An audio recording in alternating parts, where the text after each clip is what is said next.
back in the same environment that they were in originally, Yep. and the rates of relapse is significantly higher. So, where I was going with that was not to say that there wasn't addiction problems, but to say how fascinating it is that the environment and the environment in which a person is able to transform is extremely integral to the process of addiction and the potential solutions for changing it. So I just, you guys triggered that memory in my mind, and I thought it was an interesting little anecdote. And then to go even further, you guys were also then followed up with discussing, I mean, now we have much more potent opiates that are around than the opium of before. So I don't know where I'm going with what I'm saying, but it's certainly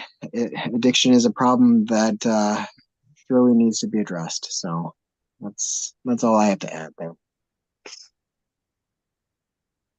Yeah. Like you mean like fentanyl, right? And then there's, I just looked it up. Yeah, the xylene. Carfentanil, Yeah. and that's supposed to be 100 times stronger. No, 10,000 times more than morphine, 100 times more than fentanyl, and fentanyl's already like 100 times more than heroin. I don't. Yeah, I think That's scary. uh, morphine is the 10,000. base drug that they measure everything off of usually, but xylazine is pretty bad. It's a horse tranquilizer, a veterinary tranquilizer, and Kensington in Philadelphia, Kensington Avenue has the largest open air market of it, but it's causing people to freeze in like a position and be like zombies, their tissues rotting away. And that's exactly, it's called trank. And what it is it's fentanyl mixed with xylazine. And what they found is the heroin addicts were not getting the dopey feeling that heroin gives you. Heroin gives you a dopey, sleepy feeling. Mhm. So they would get the rush from the fentanyl or the carfentanil, but they wouldn't get that dopey feeling. So that anesthetic gave them the dopey feeling. But unfortunately, when you shoot it, it causes necrotic tissue. So it causes layers of tissue to start dying, even in places you didn't shoot it, just kind of wherever it settles in the body. So it's super dangerous. But I was reading something very interesting that the only success they've had getting people off of trank was using ketamine as a like a replacement while they're going through the withdrawal process. That's ironic. Yeah.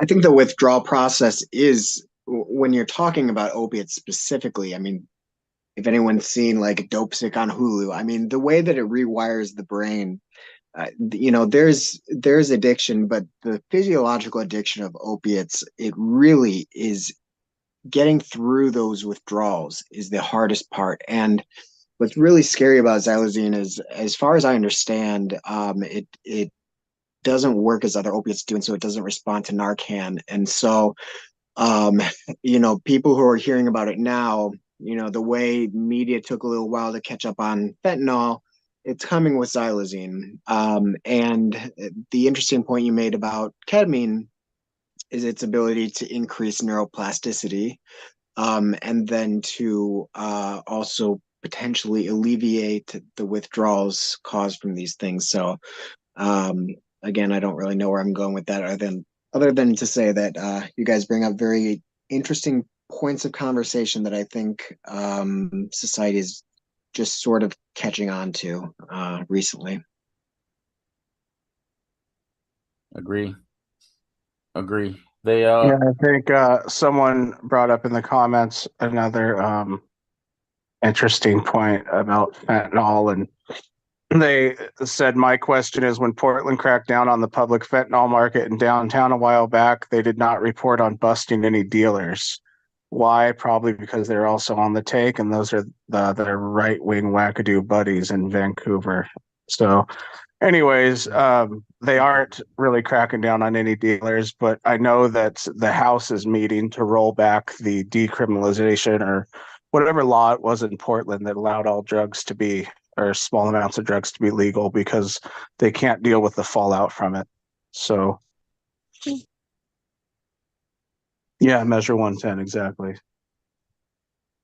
You know, I if there's just a moment here, if anyone's familiar with Dr. Carl Hart, he's a neuroscientist who has a very interesting stance on drug legalization, and is specifically against decriminalization, and specifically for legalization and regulation. And his reasoning behind it, and I would encourage anyone to check out. There's a great Vice interview with him. He's done TED Talks and so forth. But the reason that he argues this so passionately is because simply decriminalizing drugs does not actually solve the problem of why people are having so many problems with drugs, and why there are fatalities associated with drugs that otherwise wouldn't have fatalities. And the problem is that they are not regulated. So if, for example, when you went to a liquor store or you purchased liquor, you had no idea if you were getting vodka or beer, and you consumed it, the chances of overdose. I mean, it's a sloppy metaphor, but the point being that decriminalization is, some way may say it's better than prohibition, but it's not the solution. The solution is not just legalization, but more importantly, regulation. Because if you don't know what you're consuming, and you can't have a surety of purity, you cannot use drugs at all responsibly. safely. And Yep. and the book that he wrote that is really great is called Drug Use for Grown-ups. So I would recommend that to anybody interested in that subject specifically.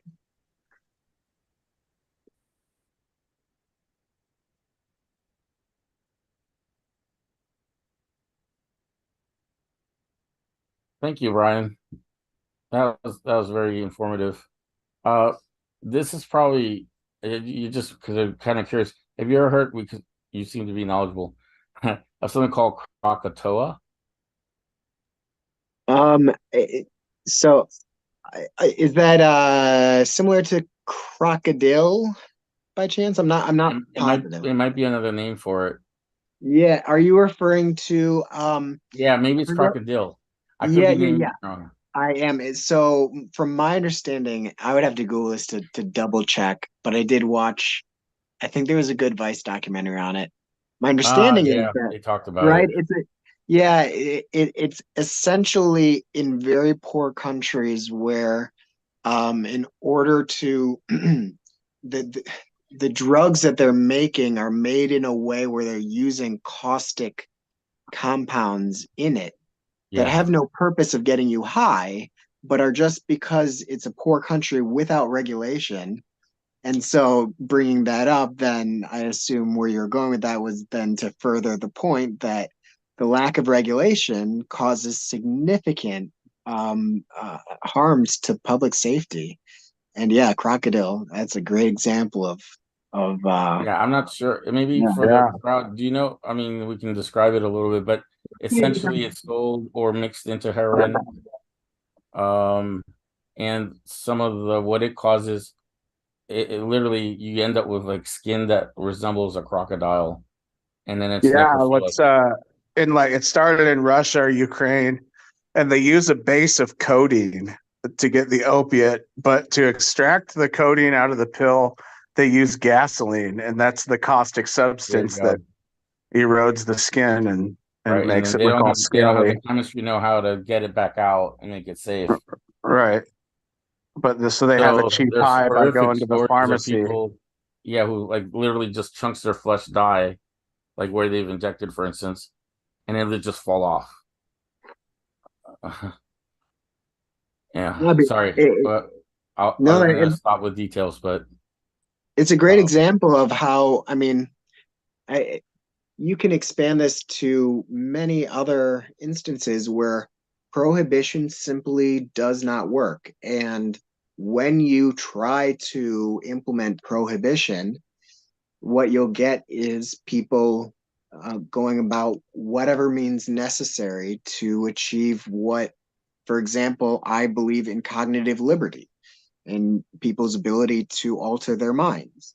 And if you prohibit that, people will resort to caustic and you know dangerous things. You see even in the West we don't have rites of passage like in indigenous cultures that have shamanic rituals and stuff. And so when teenagers first try, if they aren't lucky, if they're not lucky enough to try pot, what are the first things they turn to? Well, cough medicine or air duster or whatever intoxicates, and without regard to the toxicity. And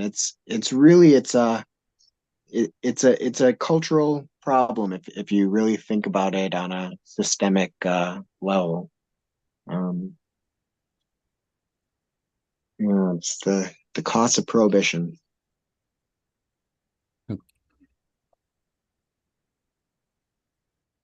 So, okay, kind of reeling us back in, people making comments that this is more about Native American culture and healing. So, 15 minutes ago. Thanks everyone for hanging on here. We got 15 minutes, and we'll get on someone that's much more equipped. The addiction is lack of connection, relationship, dearest. Absolutely agree with that, 1000%. Right.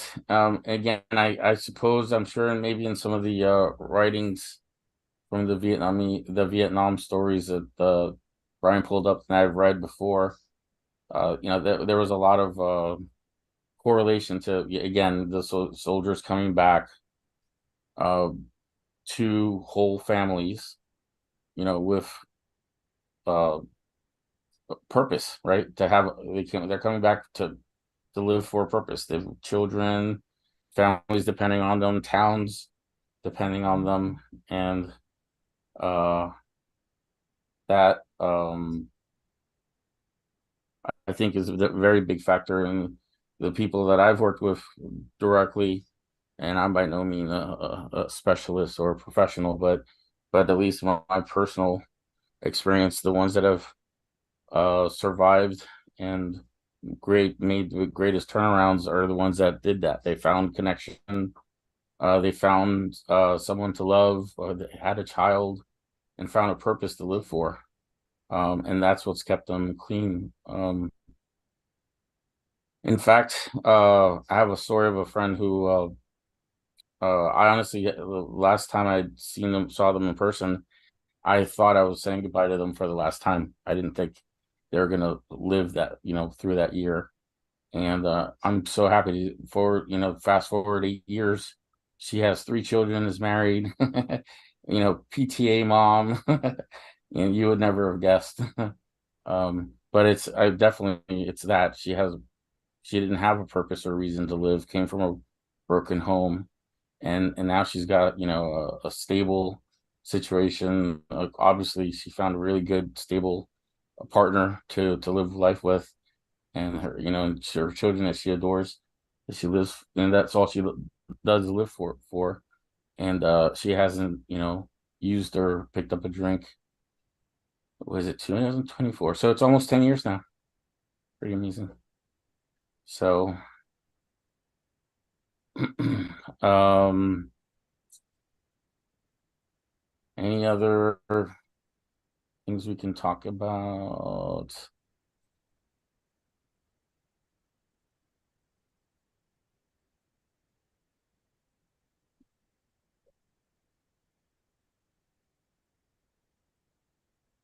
So are there some are there I mean, I'm assuming there's a lot of Native Americans online right now. I have a question to ask of you. I'm just kind of curious, but do you, because I've experienced this within my culture, my microcosm. Is someone saying something? Hello? Someone's got their mic on. No? Somebody trying. Yeah, someone's giving some feedback.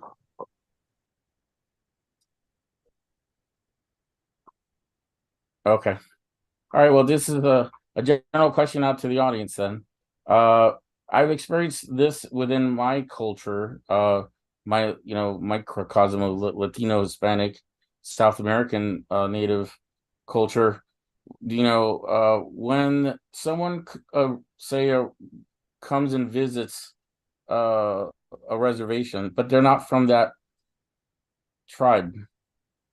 I mean, are there, what's the culture uh or what's the expectation when you do that?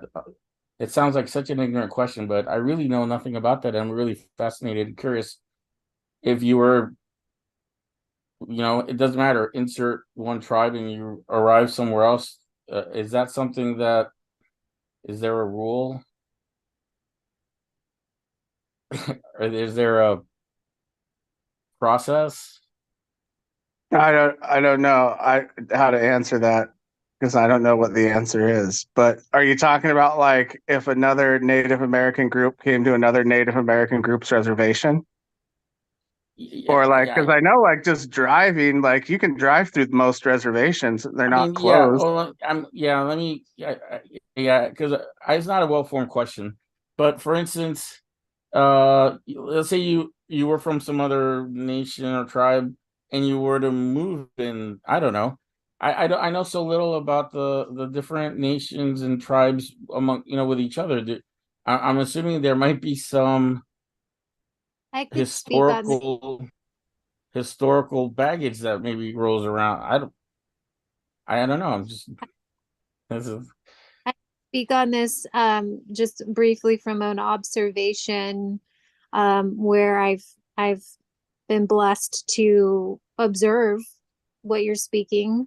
Um, I'm a white woman, but I've been blessed to be in the ceremonial spaces and different indigenous lands with different indigenous people entering their land. And what I've observed is that there's just a lot of humble humility there, and they typically bring whatever it is that their offering is from their um, ancestry, and they bring their song, their peace pipe, their drums, their offerings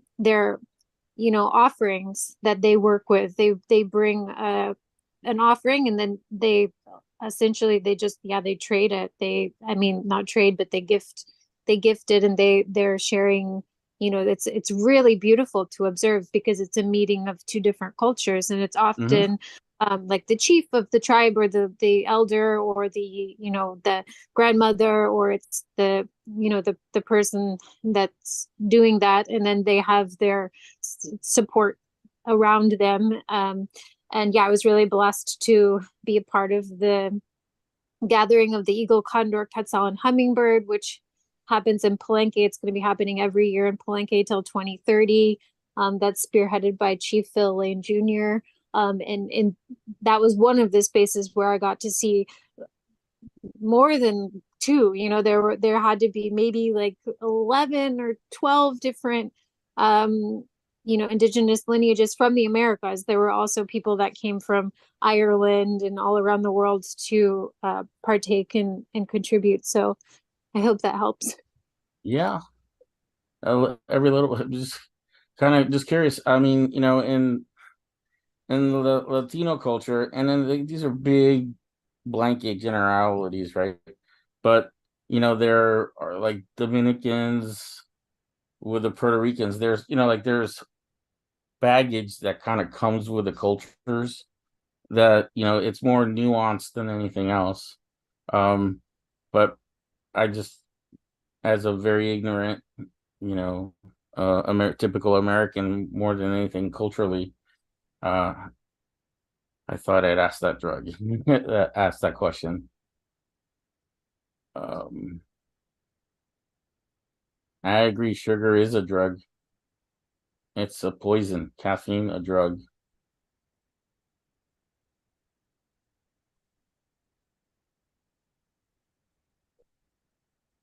Okay. So I'd like to maybe this is Ronnie. I'd Hi, actually Ronnie. maybe add a little bit to your question there. From what I'm gathering, from what I think your question is basically truly it really depends on nation to nation. Yeah, conflicts and things like that. Like I know that for my tribe, Cowlitz, not a lot of people in the Grand Ronde like to have us around, and certain things like that. So, not that I did anything to them personally. We have old tribal leaders that paved a way for us to look bad to them, and it's just that trauma that we're trying to fix now. But yeah, it really is just it depends on each nation because like here in Washington, there are some nations here that some tribes that just will not work together. Or if I can tell you for a fact, working at the radio station, that if I tell one tribe something and I don't tell the other tribe at the same time, neither one will work with us because we didn't. So it just depends. Each tribe has its own like protocols and stuff like that. So it is very dependent on where you're at. So hope that helped. I think, I mean, yeah, I mean, it makes sense. I mean, we're all human and we have our sensitivities. And like I mentioned, there's history and baggage, unfortunately, that we bring forward. So I was just kind of curious to know a little or learn a little more about the Native American experience, since I know very little about. I think I mentioned again, I moved to Tulsa. There's a lot of reservations, a lot of history here, more than I ever knew. I keep running into individuals that are partial or in part, and been drawn a lot uh to them. I'm looking forward to maybe exploring that a little bit more while I'm out here. Um, like I mentioned, I spent my life not really knowing or being able to identify. When they do the census, I don't know what to write. Because it forces me to say I'm white. I'm not. I'm not white, but I guess technically, I did the 23andMe. I'm 56% European, but I've never felt European in my life ever. Um, maybe I trick people sometimes on online when I have the camera off. I speak good English, but Spanish was my first language. I'm sure other people in different levels, go through experiences like that. So it looks like I'm at the top of the hour almost. Thanks everyone for bearing with me for the hour. I appreciate you all very much. And whoever said apologize, please, no need to apologize. Eduardo, we have 4 minutes. Yeah, it's gonna take me 4 minutes to say my apologies on my end. If anyone has any other questions they want to sneak in, but otherwise, thank you so much for all the time that you have taken today. Today has been pretty amazing. I wish I had prepared for it better, or known about it sooner, and attended some of the sessions earlier this morning. I feel like I missed a lot. So open question: was any of this recorded? Yes. Yeah, it was All of it. recorded, all of it, and it's on the Entheo Society of Washington YouTube channel. Okay, So I'm sure. it streams live and then it gets like started over after like 10 or 11 hours, and it's usually posted in 2 pieces on the Okay, is it channel. chaptered so people know they skipped this? No, it's Okay, not chaptered. Once it gets edited, it is sometimes, but I'm not sure if the lives are edited. appreciate it. Yes, thanks very much again. And so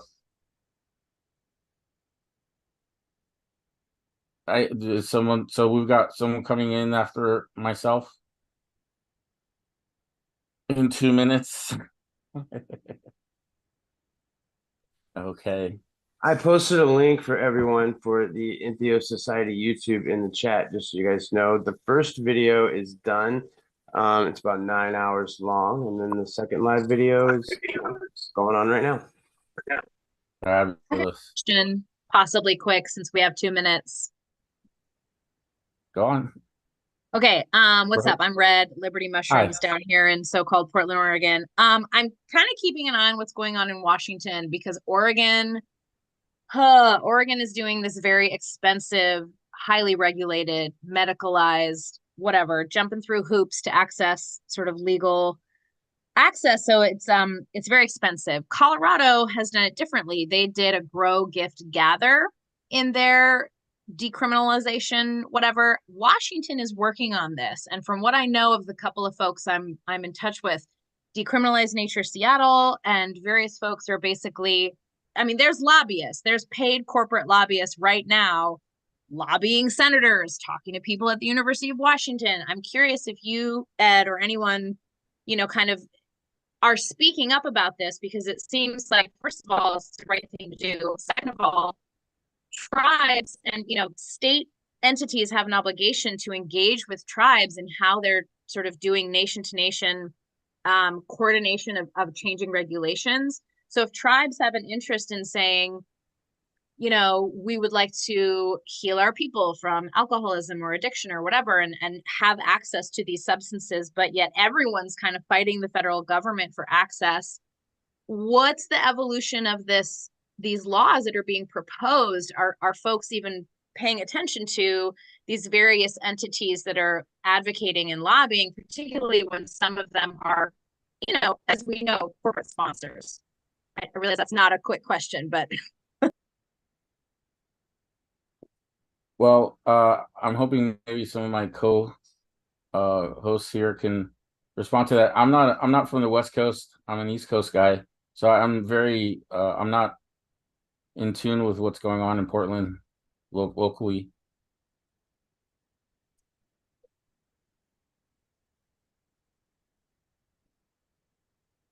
Anyone else have any comment?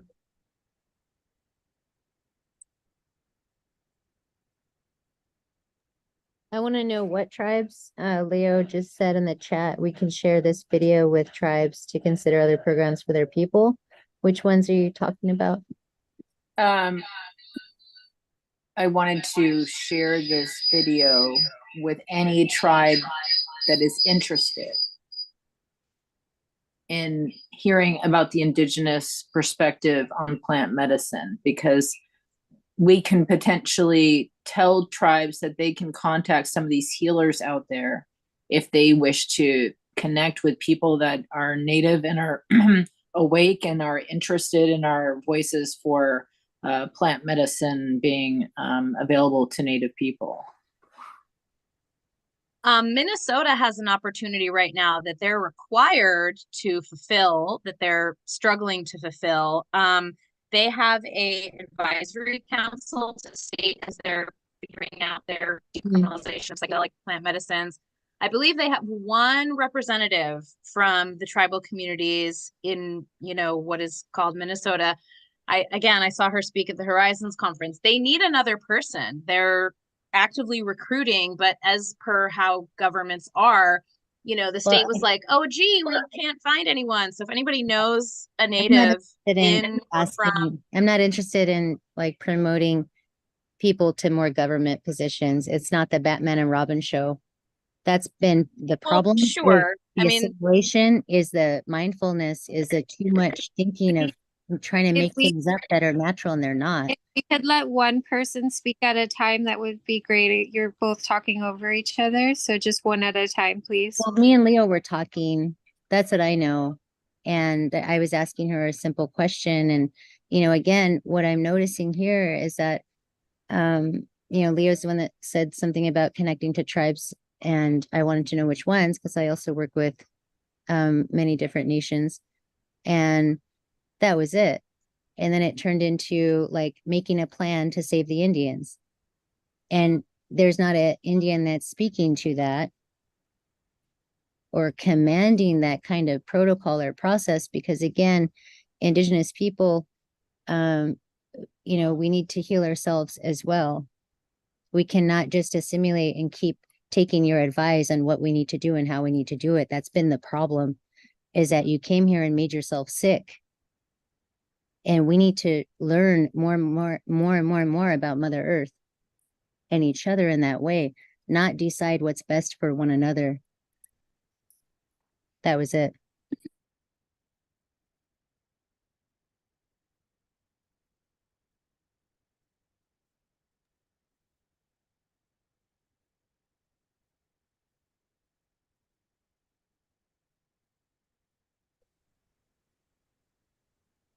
Hey, well, thank you for sharing. I'm gonna pass the baton now to our next speaker. I don't know who that is.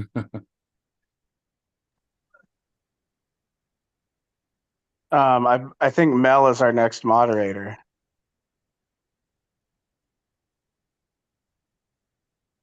Good evening. How are you? Thank you for being here. Thank you for having me. It's an honor.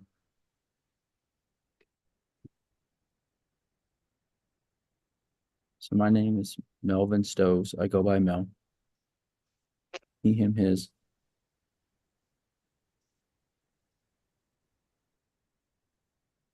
My journey started in 1970, where I was born on the island of Hawaii. Well, in Oahu, in the Triple Hospital where my dad was stationed.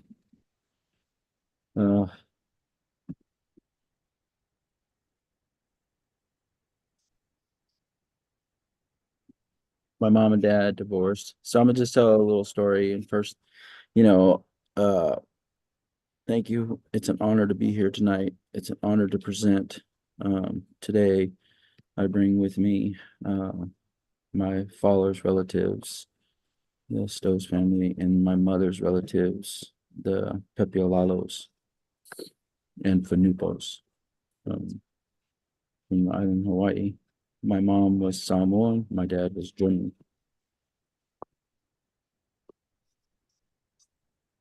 And so early on in my life, like I said, my mom and dad got divorced. Moved away to my mom, and learning early. Had some trauma in my life, generational trauma, intergenerational trauma, historical trauma that ultimately led me to making some bad decisions in my life. I was incarcerated at the age of 18, and I spent 31 years, 9 months, and 23 days in the Washington State prison system. Recently got out when I was 50, 2020.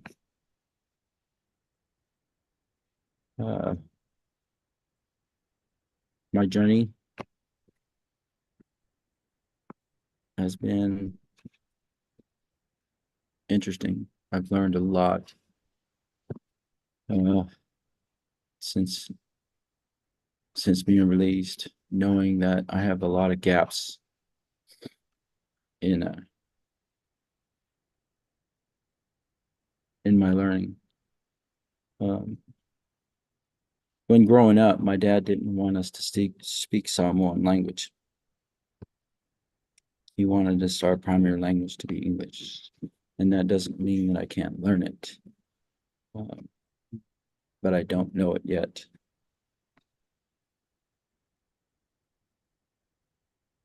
And I'm separated from, because I don't know my language, I am separated from my people. And my dad, he was as white as you can get. He was like I said, he was German. And with the, not, stripping basically my culture away from me, my language away from me. there's a disconnect with the people of my culture because I don't know the language.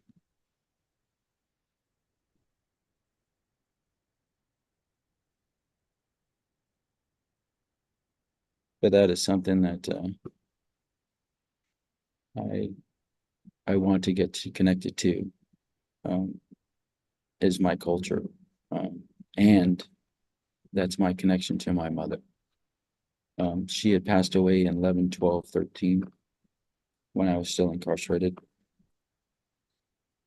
My brother had to come and tell me that she had a heart attack, and then she had been resuscitated, and then her diabetes, because of her diabetes, her other organs failed.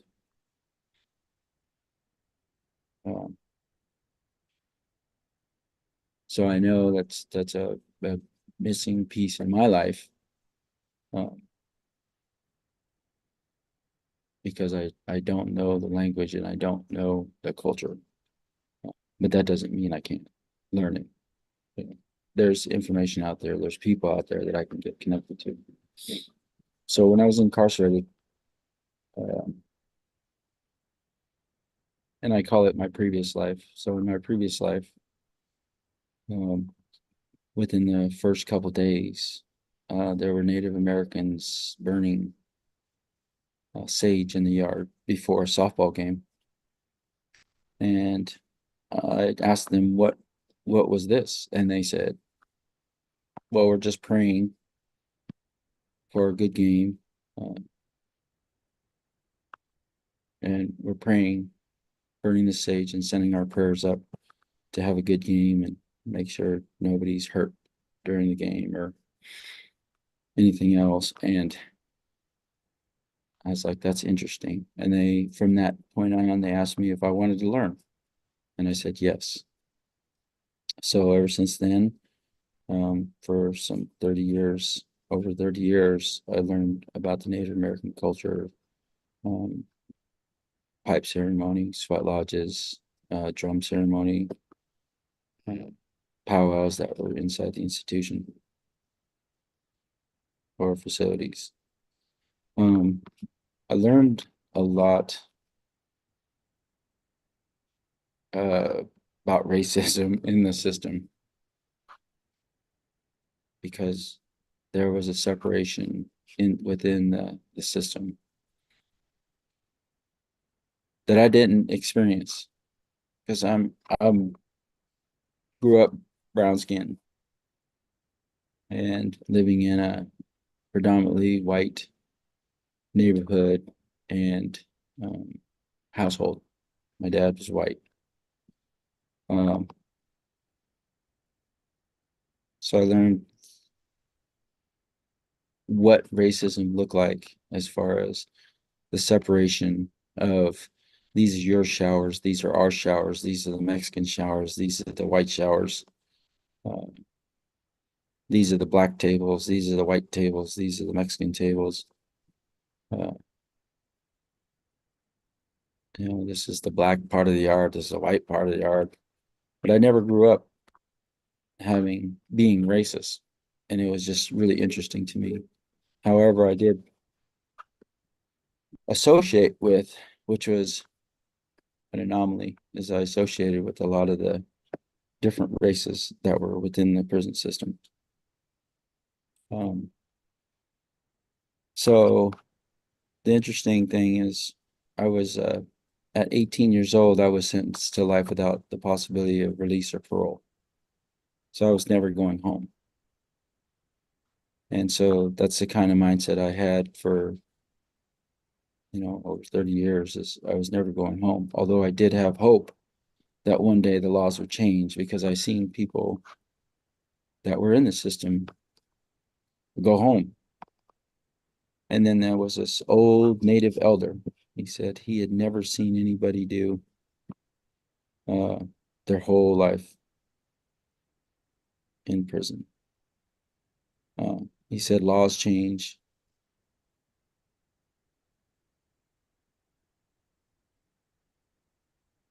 And so like I said, I hung out. Oh, so going back to having life without at age 18 and not thinking I was going home, and then the laws did change.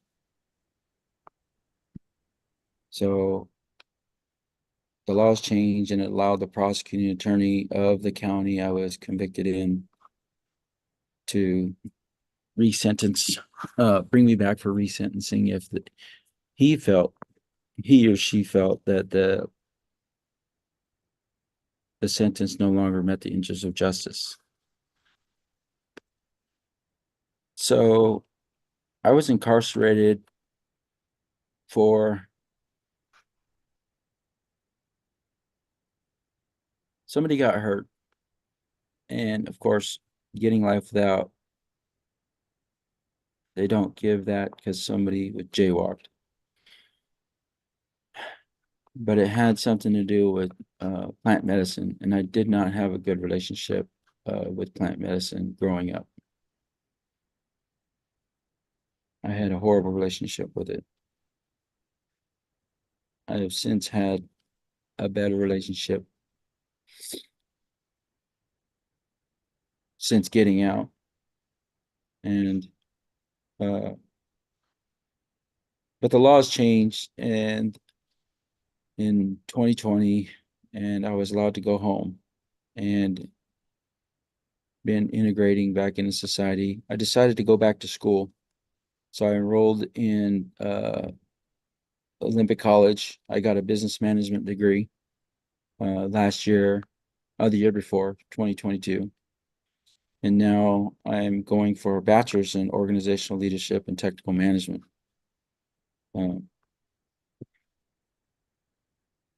I got a job at the college, but I soon found out that I had such a structured life. And I thought for so many years that um, that's what kind of life that I wanted when I got out. It was like this structured life, but it wasn't healthy because I wasn't living free. So when I talked about plant medicine being the reason, is that a person's life was taken because of um, plant medicine, and that it was cannabis. And it was interesting to me now that cannabis is legal in Washington State. It kind of messed with me a little bit. Here I was incarcerated, not only for taking a man's life, but because of my addiction, really, to cannabis. And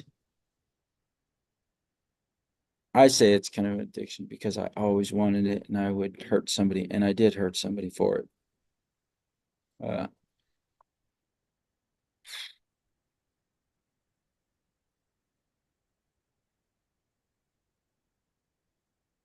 and people ask me, it's like, you can't be addicted to marijuana. It's like, well, if you do bad things for something you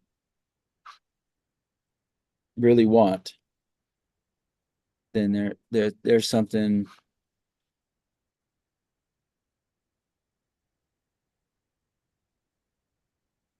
obviously not positive about it.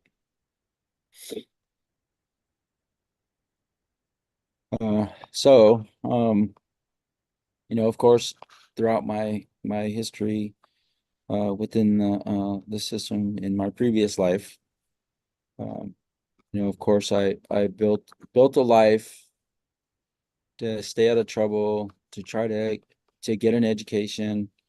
Um,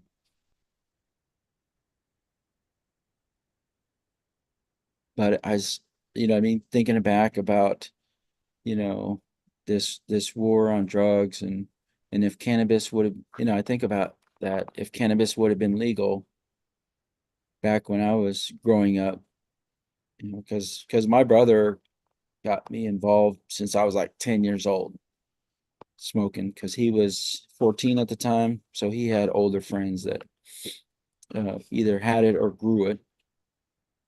So when I think about, the war on drugs, I'm like, it doesn't, I don't think it works because they're not dealing with,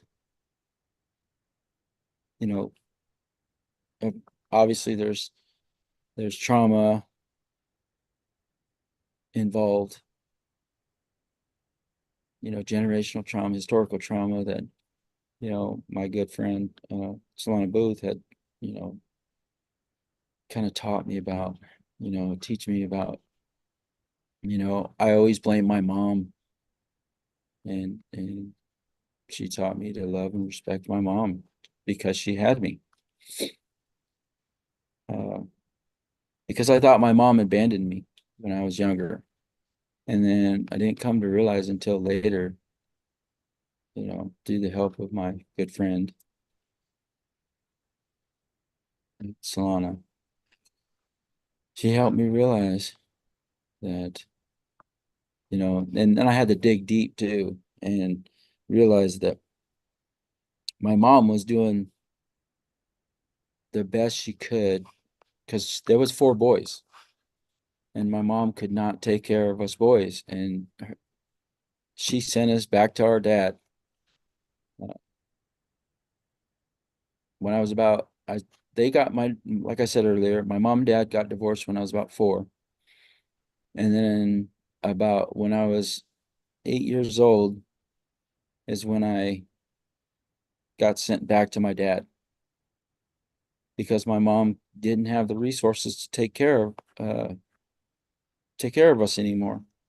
And I thought, my whole life thought, she was, abandoning us, and so that kind of affected my relationships because I was thinking, people were going to abandon me.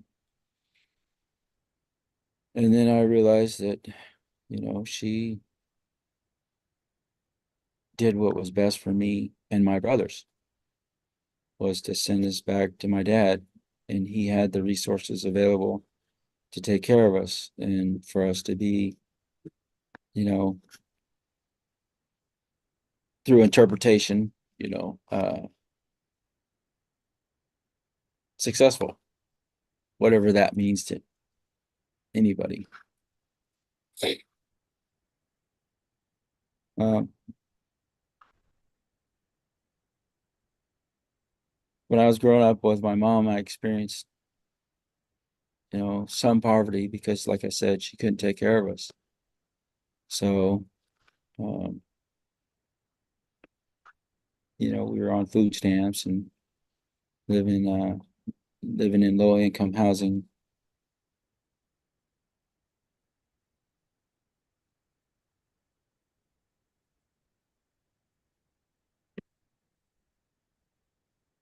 But I know that's something I'm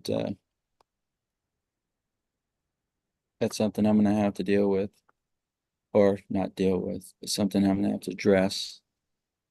And I'm addressing those things within my life, um, slowly but surely. Um, and it was for me, I know we talked about, people talked about being, uh, multiracial. And I'm half white and Samoan.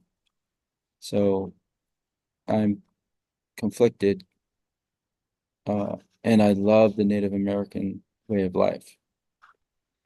Uh, I fell in love with it a long time ago when they asked me if I wanted to learn. Uh, However, growing up being a mixed race, I had brown skin, but I felt like because lived in a white neighborhood, I just felt like we were white because I didn't know any better. I didn't have my language.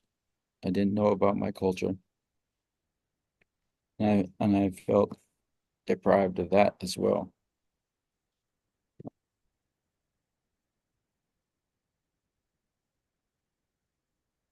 So part of, like I said earlier, is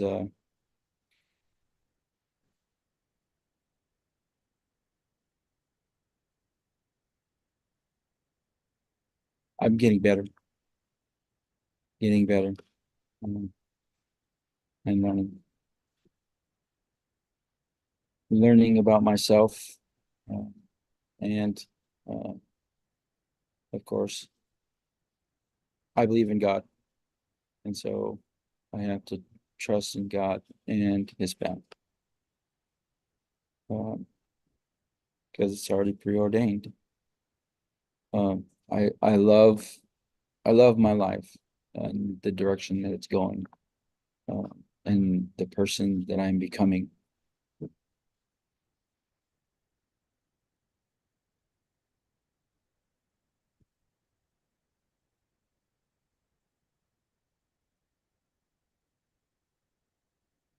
But one of the things that I know for that to be possible is to get connected to the language and the culture of my Samoan heritage.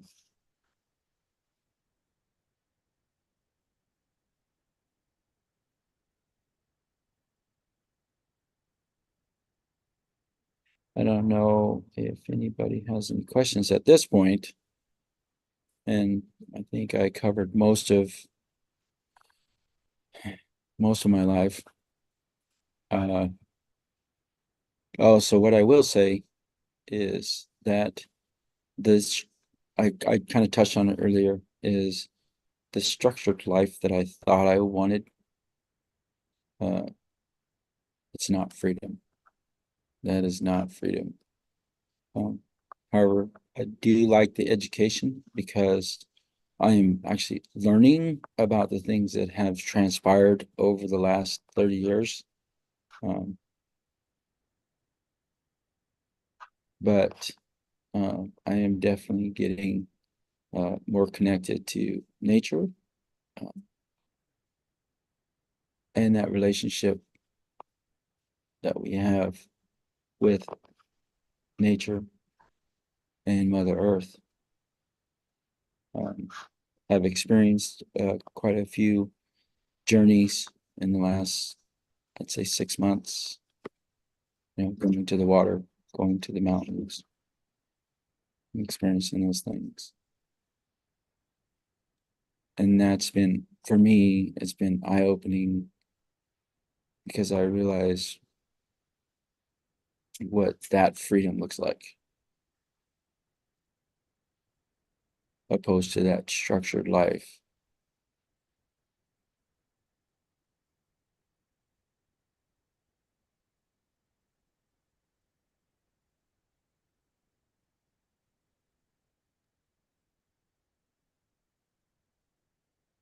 I don't know if anybody wants to ask me any questions right now at this point.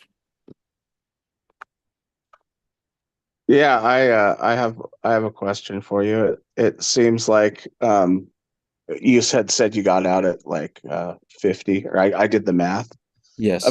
about 50, and Yep. having like that regimented lifestyle, spending some very important years of your life locked up or put away. Yes. Do you still like have those I guess routines and stuff? Do you still live a really regimented lifestyle, or do you work really hard to kind of like relax and do things not so much like that, I guess? That's a real good question, because I would say until recently, um, I did have a structured, like, because I worked at the college, and so uh, in Bremerton, and I was the program coordinator in the multicultural center. And I thought, oh, this is great, working, 9 to 5. It was like 8 to 4:30 every day, Monday through Friday. And then I was going to school at the same time to get my or my business management degree. So I'd come home, of course, eat, and then study from 5 until 10 or 12, and then repeat. And then I did that for a couple years.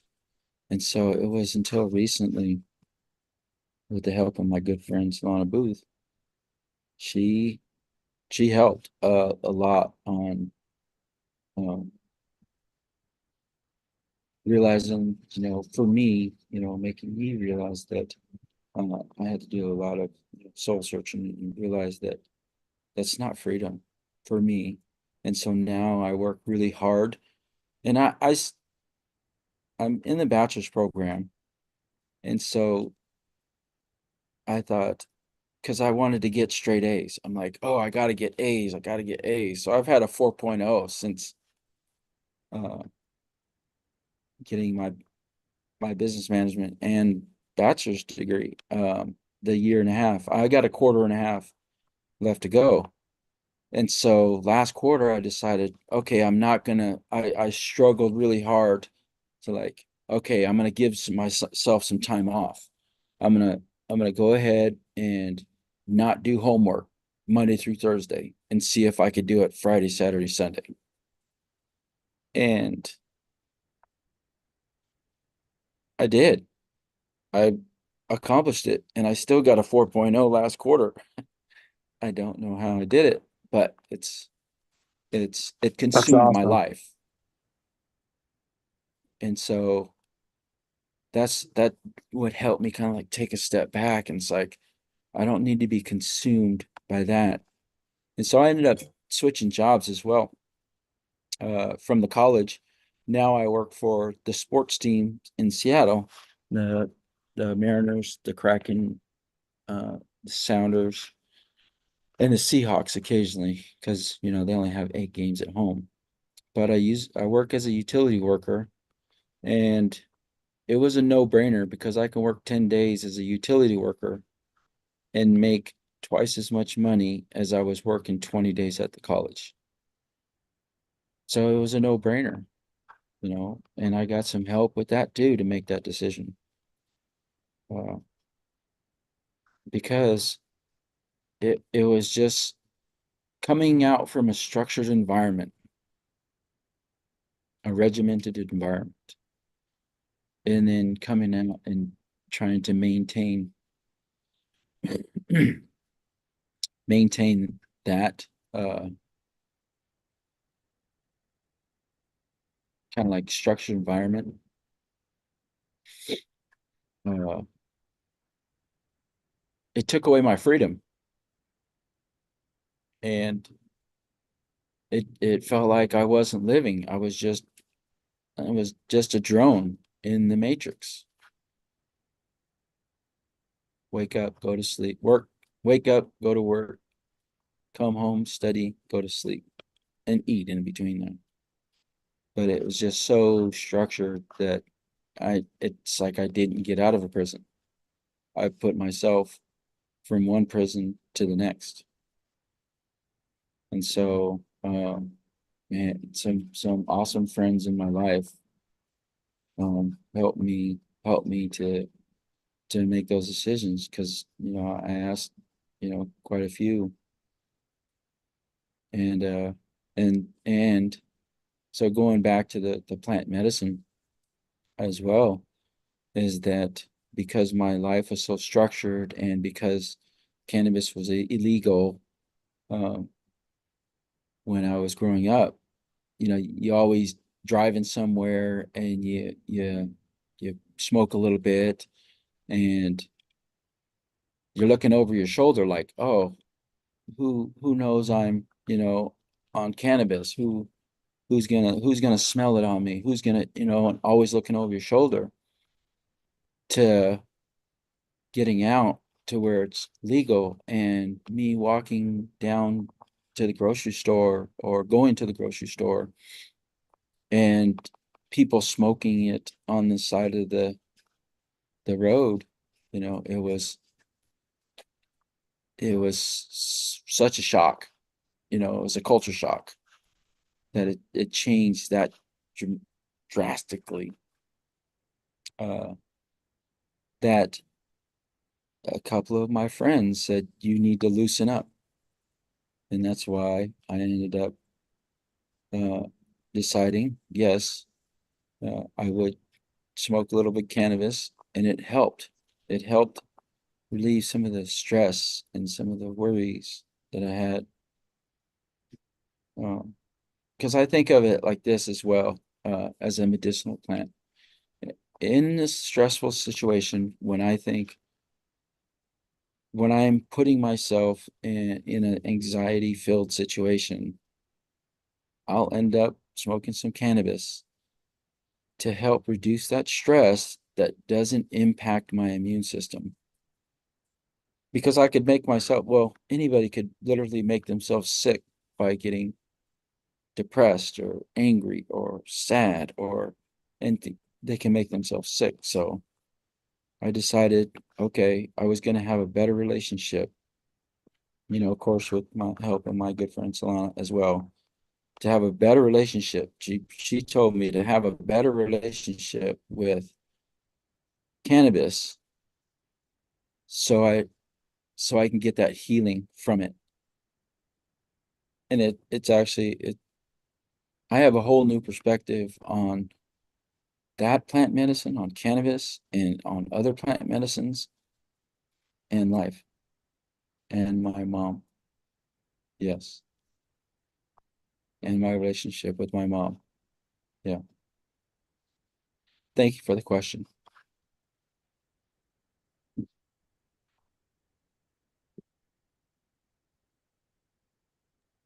I have one. Yes. So first and foremost, just deep respect to you for speaking this truth. So honestly, it has really moved me. Um, I don't hear very many people talking about what you're kind of describing. Sounds to me like what I've heard it called moral injury. This idea that we participate in a society and these pressures end up putting us in a position where we do things outside of our own moral values. Like we have to survive. So we do shit that then, like, I know myself personally, I look back and I'm like, wow, I regret that. And it's so hard to recover from the shame of like, whoa, when we fuck up, how do we recover? How do we come back into alignment? And so you speaking to this, I just want to acknowledge it is so incredibly hard. And I don't know, I don't really have a question, but just a comment that like I think that's a really universal experience, and for more people to talk about it, that it's a vulnerable thing to acknowledge even within our own self. Like I have fucked up. I have to come back into alignment. How do we move forward and not get stuck in like the sort of self-loathing of like I made a mistake, but do I stay stuck in that mistake forever? Like how do we come back? It's so hard. So I don't know if you want to comment on the process of healing, but just yeah, deeper. What'd you call it again? Moral injury, which I've heard, like, for example, there's this veterans group down in the Bay Area, and this dude basically, whatever, he went to war, he came back, he was wounded, and he looked at his so-called service and went, holy shit, I was, a pawn for this awful, evil government and global system of finance that, like, of course, he didn't realize it at the time, but like coming back, his trauma, as he unpacked his trauma, he was like, I did violence, and the deep regret of that, the sort of like we wound our own soul by participating in the violence of this system. But see, I'm gonna get a little emotional. It's what I view it kind of like we're swimming in this ocean of toxicity. How do we avoid swallowing this water of toxicity? How do we clean the environment around us so that we're in a more right relationship with nature, with community, with people, when like the system pushes us to compete, exploit? It's like survive or die. So it's we morally injure ourselves, and then recovering from that is like how how do you go on? How do you go on in a society and like survive when it's this wounding? It's this for me is my personal pursuit of plant medicine. Is like, cool, how do we even talk about it?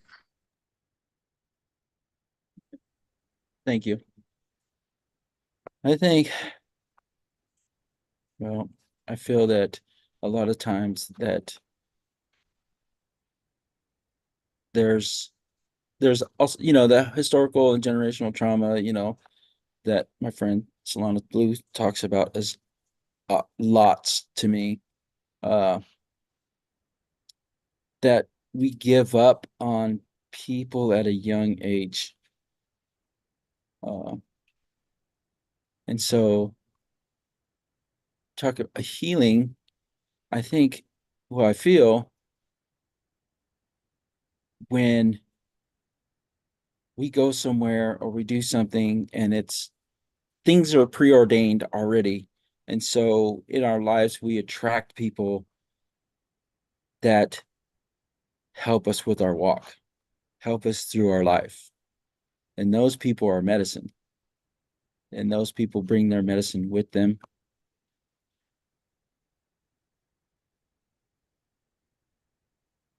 Because we do have a relationship with, and that's what I learned as well. We do have a relationship with everything that's around us. And so that relationship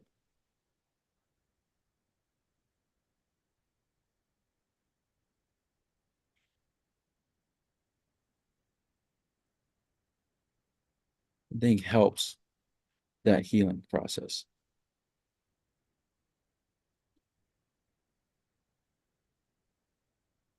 And that's it. That's yeah. So that's part of for me, that's where my healing starts is those relationships. Making building those relationships.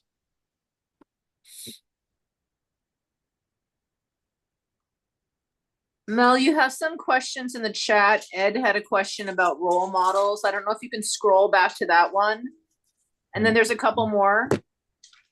Okay. Let me see. Ed, being multi-ethnic too, how do you feel about not seeing heroes in American culture that look like us? For instance, Superman, James Bond, Lone Ranger, or all white. I think part of it is, yeah, how do I feel about it? How do I feel? I think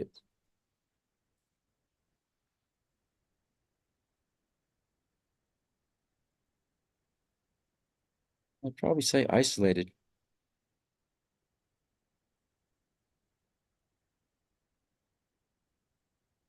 And what I mean by that is because we don't see, those role models. I think it's that you have this belief that you can never be that.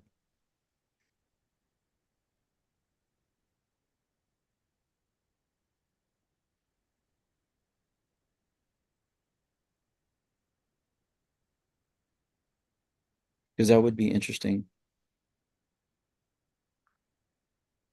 Even like when I talk about like the Hawaiian culture and the Samoan culture, um, they have yeah, Moana is a good example, although it's a cartoon. They have to make a cartoon about a role model within the island culture, the Polynesian culture. But I did like, Jason Momoa, uh, who's a native. I think he's I want to say native Hawaiian, or maybe he might be New Zealand, not sure. But he's an islander. He's a Polynesian, and he played Aquaman, and that's a good start. Let's see here.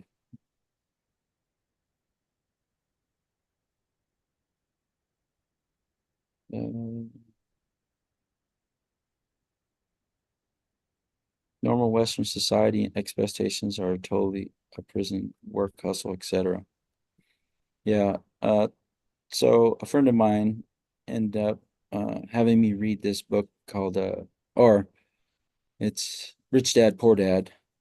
by Robert Kiyosaki, and it talks about getting out of the rat race. Is like, wake up, go to sleep, or wake up, go to work, do whatever, eat, go to sleep, wake up, doing the same thing over and over. And that they say that's insanity, right? Expecting different results. And most of the people retire broke. And so, I thought about, uh, getting out of that, basically getting out of the rat race, stepping out of the cage, with the help of some good friends. Let's see, how did plant medicine help you heal with your mom? I think one of the things is it's helped, um,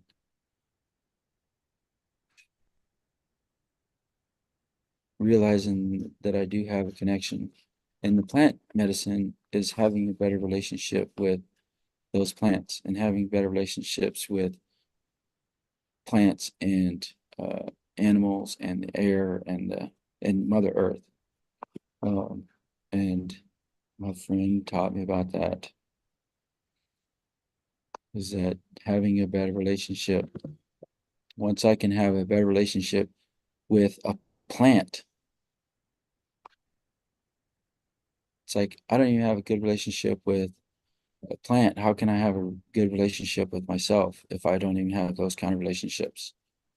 And if I don't have a good relationship with myself, uh, and I don't honor and respect myself, how can I have a good relationship with others? And so that's included in my mom, and to respect that she gave me life. And so that's helped me to realize, because plant medicine, this is how I kind of view plant medicine and cannabis, is that it puts you on a different plane. You talk on a different plane, you think on a different plane, you feel on a different plane. And it's that's what I've learned, is that through that medicine, to learn to not only love yourself, but you have to love your mom. She gave you life. She gave you life. And that's the reason I'm here today. Because she carried me for 9 months and almost sacrificed her life for me. And let's see here. Okay.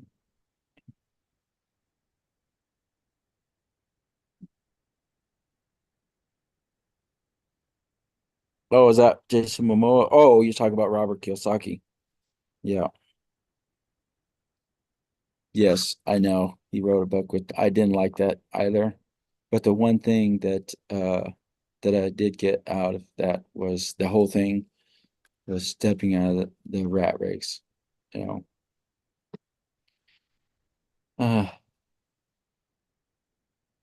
okay. Yes. Oh, absolutely. So So I said, Robert Kiyosaki's basic message is real estate to make passive income, which is fundamentally about exploiting others and keeping most of us in rental positions. It leads to more expensive housing. Yes, that is true. Yeah, another thing that I learned about his book is to step out of the rat race, is to not only real estate, but if you write a song, if you write a book, if you have an invention, if you have uh, uh, other things like internet, you can do internet Shopify, um, and those are things that he talks about getting out of the rat race as well, is to diversify, and that's diversifying not necessarily in the stock market, like he's saying. if you say, oh, I want to diversify and I want to do a bunch of things and you're still in the stock market, if all the stocks go up, or if one stock goes up, they pretty much all go up. If the stocks go down, if the stock market goes down, you lose money. So that's what I learned uh, as well from him. How do you deal with uh, anger over racism in judicial system? I think for me in my previous life, um, you had to repress a lot of your like anger um over the injustices that happen within the system. Uh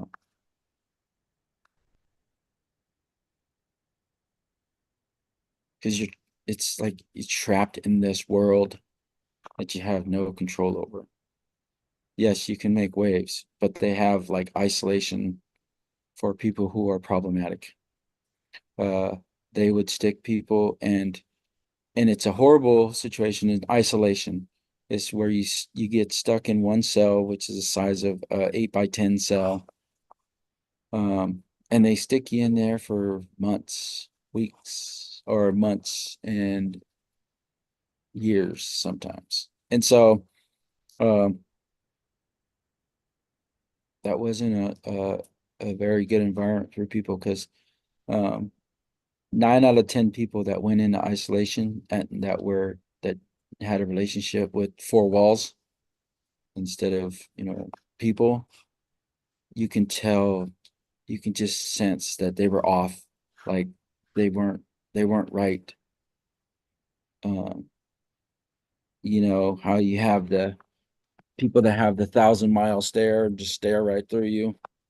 A lot of the guys that went into isolation came out, that spent years in there, came out, they'd have this 1,000 mile stare, like didn't know what to do with their life. And it was very detrimental to humanity, their humanity.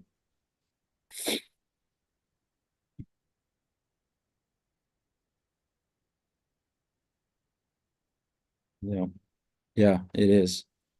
It very much is torture because they're not dealing with the problem. They're not dealing with the trauma that people are going through in their life. And yeah, society has a way of locking people up and throwing away the key, so to speak, like just discarding people. Um, and I'm not saying that there are people who probably need to be in situations like that to control them, so to speak. Uh, but for the most part, yeah, society has a way of just discarding people.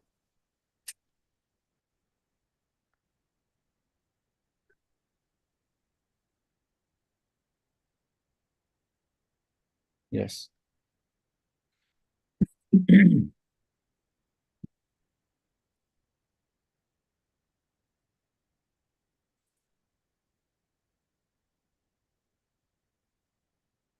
Let's see, prison reform movement. Yes, I believe there is. There's a website and they're actively involved, and there's a mother who has her son that is incarcerated, uh and she is actively involved in submitting bills and keeping track of new reform bills that come through Washington, as far as like good time, LFOs, like reducing LFOs, giving people good time, reducing people's sentences. Yes, so I'm actually actively involved in reading. It's a Facebook page that uh, she updates every once in a while. It's like incarcerated families of Washington states, I think.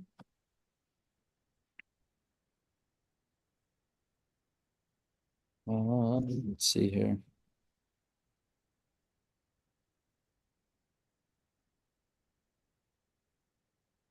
Yes, so they actually changed the law for recently for anybody that had possessions of cannabis. They had actually dropped uh, or expunged their record for that. Now that the movement with psychedelics is definitely an interesting one because I think um, presented well. Uh, because you're talking about um, rich white people that predominantly are in Congress, are in the Senate seats, are in House of Representatives. So it's that Western culture, the that that mindset is still prevalent within our judicial system.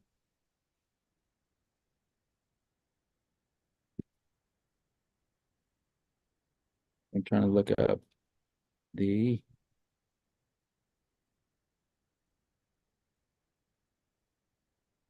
that website for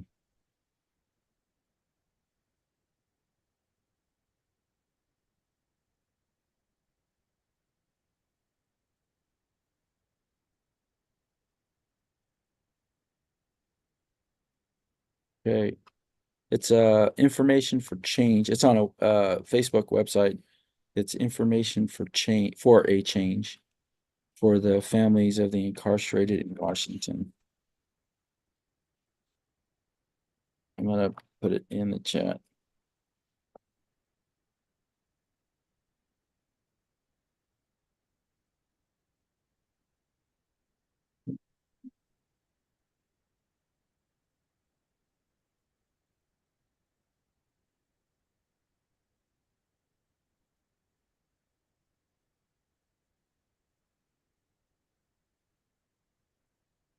Okay.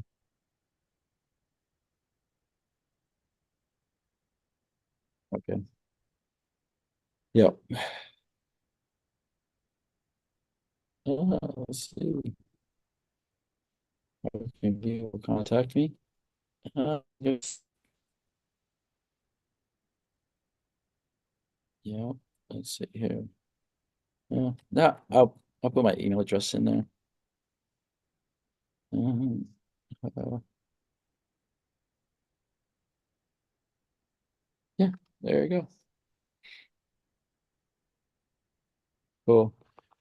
Yeah. So I don't know how much time we have left. It seems like we got about what 5 minutes according to Leo's time clock. Yeah, we have about 4 or 5 minutes left. Okay. Well, If I'm gonna no one say has another, I have another. yes. Okay. Okay. So being as you had this experience being in prison, there's radicalization that happens amongst the folks. Okay, I'm trying to bring this thought together. Like in the Portland area, there are violent, radical right-wing people. I imagine you saw some of this in prison as well. You touched on like the racism and the sort of separation of the groups. Do Yes. you see any ways in which like those folks that are vulnerable to being radicalized to that perspective, is there any way that you ever saw folks not go down that dark path? Because I'm seeing like young white men who are also in poverty, also lacking opportunities, also the only thing for them to do out in the middle of Vancouver, Washington is meth. They're being radicalized into this kind of like other conservative political view. As you're having this experience with like crime and imprisonment, do you see any hope for those folks not going down this path, having gone down that path yourself and fought a way back from essentially like violence? Mhm. Yeah, hopefully that's clear. Yeah. Oh, absolutely. Yeah. I definitely think there's so even within the different races, there are different groups. Of course, there's some people that don't want to change, and there's some people who do want to change but don't know how. And there's some people that do change, that make steps towards like having a better life or another outlook. And so there's people that go to school in there, they go to education classes, vocational classes that are sometimes held. So it's not like everybody's hanging out in the yard looking to stab each other. There are people that go to church. There are people that I got myself involved in the sweat lodge. There are other Muslims groups who do Ramadan and their practices. Salat, I think that's what it's called. Their prayer sessions every day. So I've associated with a lot of them. And so I think it goes back to like the root of the issue. Like, because you can't just give somebody money, or you can't give somebody a education, a book, and tell them to change. You can't, because there's been many people who have gotten out, and that I've seen, over 30 years, many, many, many, many people have come back. And I know that they had a job, they had money, they had family support, they had transportation, they had all these things going on, but still failed. So why? Right? Why did, with all this, and they still failed, and then somebody that gets out with nothing succeeds? So it has to be something that's like generation, or the trauma, the historical trauma, generational trauma that they're not dealing with, or they don't want to deal with. And I think that's part of it. That is like the tip of the iceberg. To help people heal, because we don't know what people have gone through in their life. They could be upset that their dad didn't, or mom or dad or whoever didn't buy them a bicycle when they were growing up, and they haven't addressed that. Right? The one time that they wanted to go to soccer practice or go to a soccer celebration, and they didn't have $10 for you to eat pizza with the rest of the team. They didn't deal with that. So I think it's much deeper, like setting something up. There's two things, right? Dealing with their generational historical trauma, that you need somebody that who can dig deep to like reveal those things. That's one of the things. And another thing is that there is programs, or there are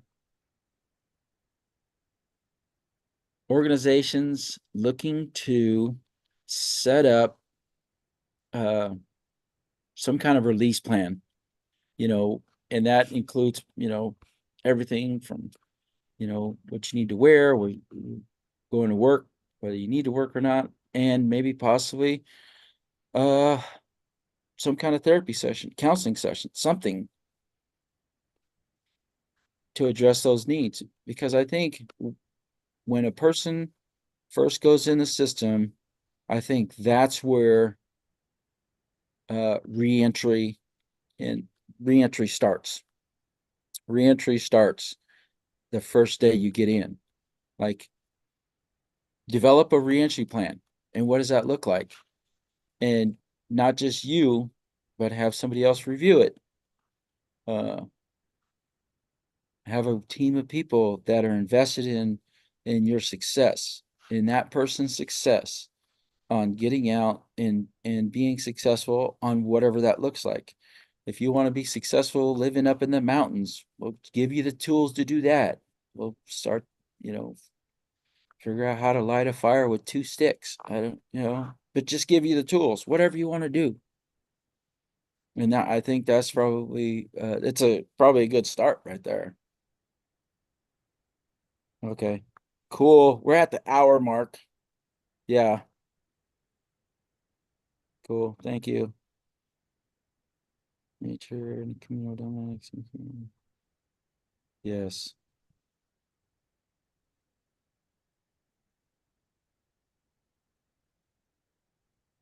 Okay. You want me to answer that question, Leo? Um, so I wonder if you can answer it in the chat, if possible, if you can type it out. Okay. Or if you're on the conversation later and the conversation diverts and there's an opportunity. I do want to be conscious of Solana's time. Okay. We'll move on then. So thank you so much. Your Absolutely. story is incredible and beautiful. So thank you. Yes. Just wondering, Solana, we are gonna get started with you for your hour, and could we talk about a contract, agreement, before we get going? Thank Yes, you, everybody. thank you. Yeah, so the agreement that I wanted to ask you, Leo, which we already went over and clarified, was before I do any work with you, before I show up, in all my agency of the Salish Mountain people of the Skeena River, and I'll get into that. All these offerings and this kind of sharing and exchanging of ancestral tellings. I wanted to get an agreement that you will stand with me in protecting mothers and babies. And once we have that agreement, we can go forward. All right, thank you. Appreciate you. Now, Paulus Klok Alciam, Iskutachi, CISCM, Solana, Ishtene Waji, Luthlin Blue, Smikin Hiking, Datsun Vega Axe, Dewayu, Nooksack, Salish Mountain People, Mohawk Bay Quint, Metlakatla, Alaska, Delawano, Beatrice Anderson, Chief Sam George, Chief Joe Ortiz, William Booth, Violet Atkinson, Chief Shakes, Delawano, Ganhada Clan, White Owl House of the Wolf Clan, Timakochi Chante, Tanaguz Nalaksulda, Lani Limina Utsu Aumian, Dimgan Wath Willanoon. My introduction and protocol explained in a couple different languages, my beginnings, ancestral clans, territories, and names. And then my names are Solana Ishtiniwaji, Luthlin Blue, Smoikin Hiken Dutson Bega Axe.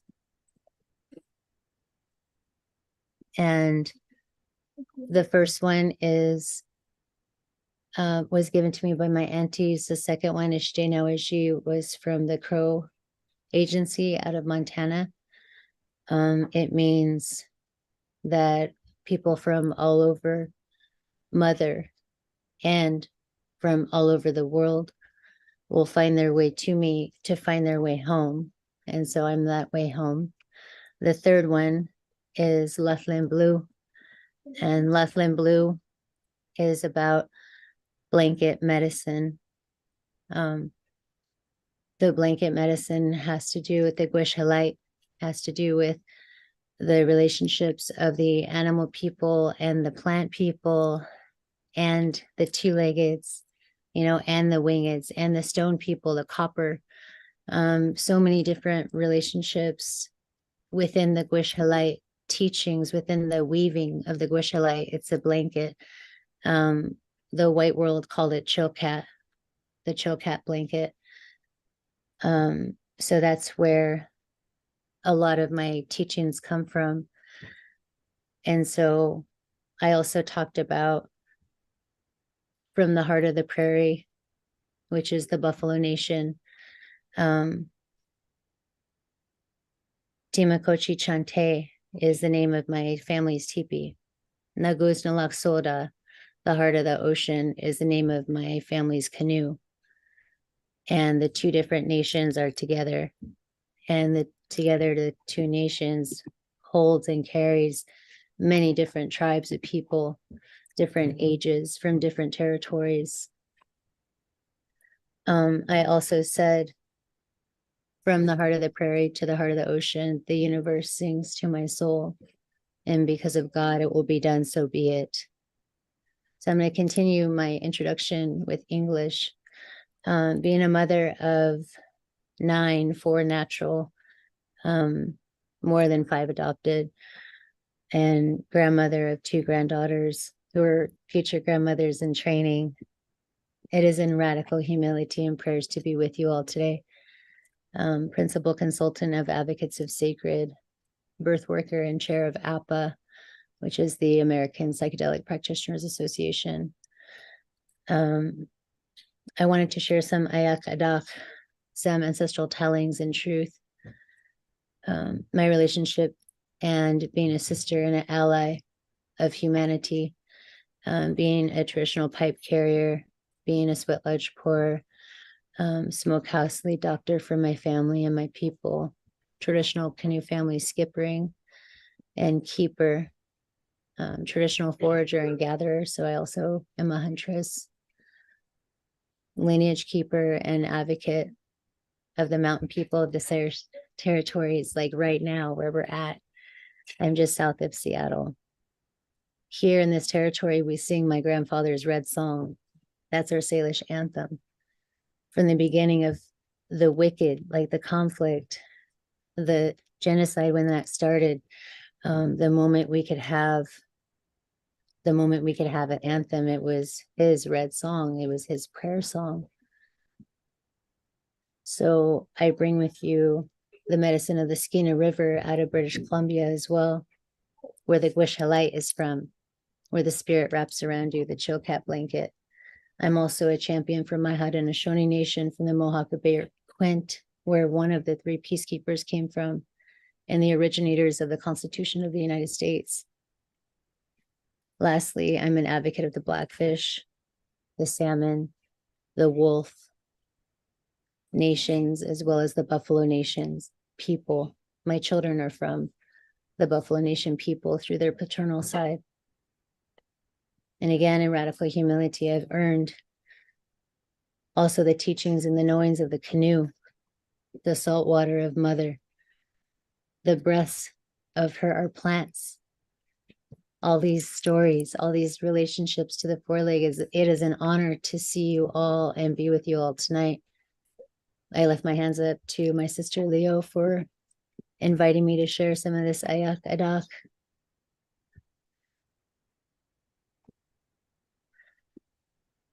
First, I wanted to share with you, let me see if I can share a screen.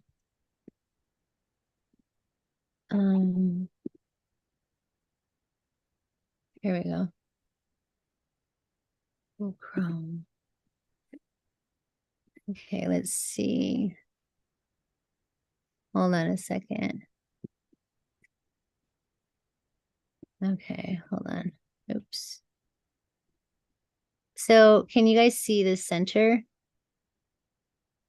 diagram? It says be on the right brain in a good way. So to help us drop into the story that I want to share with you, I want to invite you to some visual. This is a project that is in the making.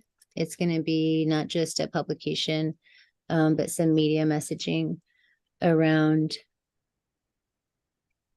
not just what some messages were on this 24-hour call so far. Like I heard a lot of left brain information. I heard a lot of timeline and historical data. And I want to thank Mel, who just went, for bringing in some of that emotionality, for bringing in some of that healing for us tonight, because being in the left brain constantly is the problem. And earlier when I was speaking, I started talking about mindfulness is the problem. And I'm going to stick to that, because if we, let me see. Let me see if I have another.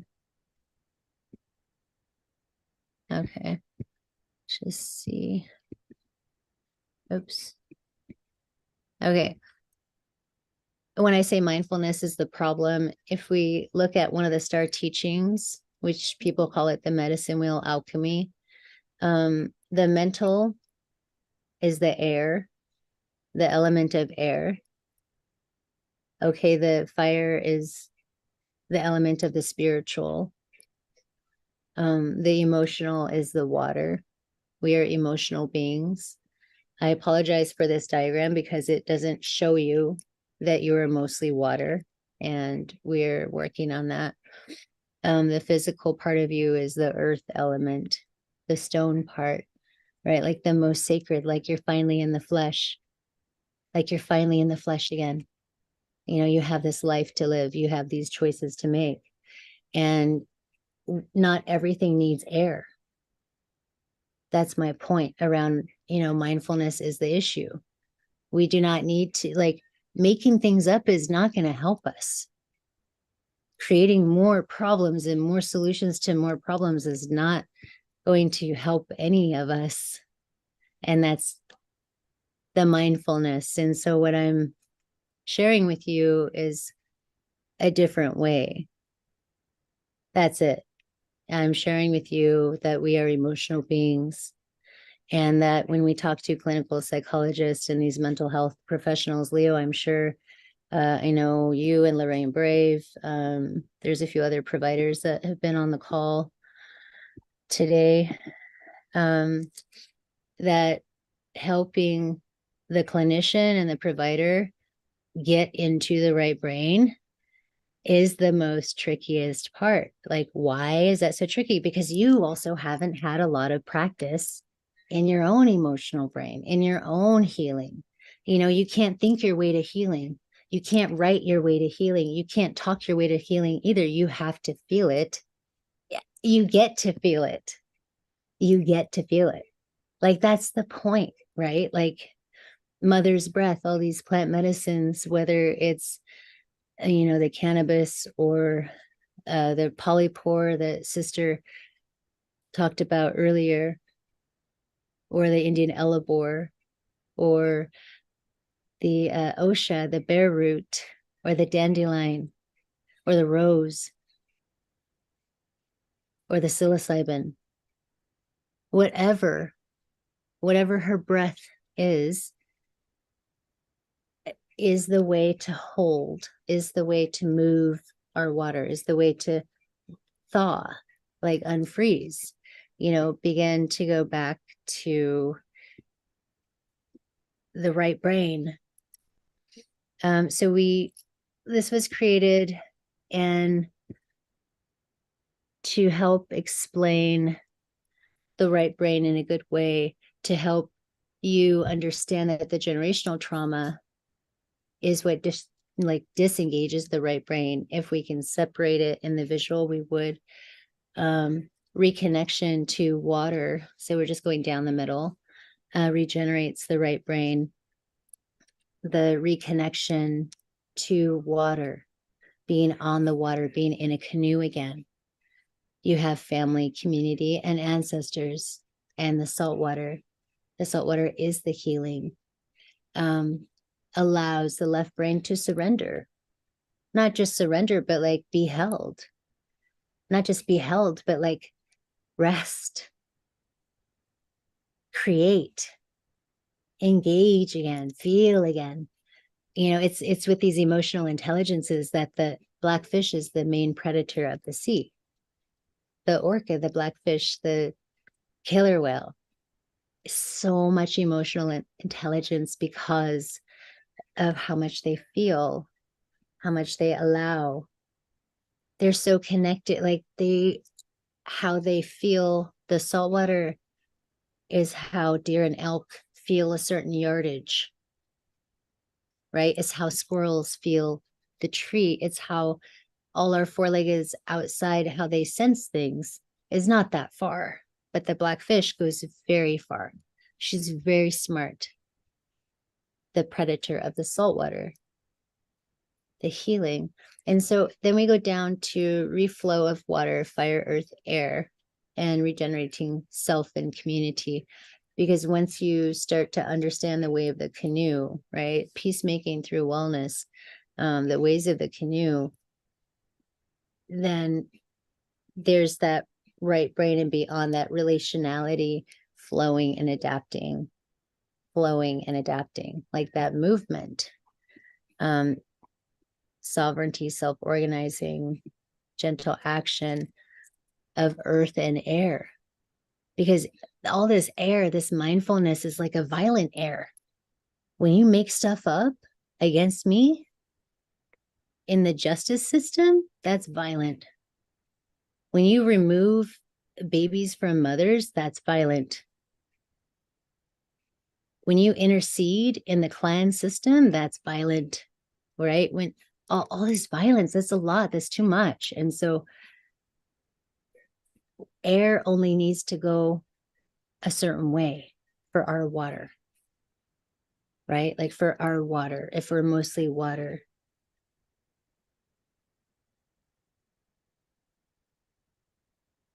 And so thank you for having a look at going beyond the right brain in a good way. And I just wanted to open the floor for questions.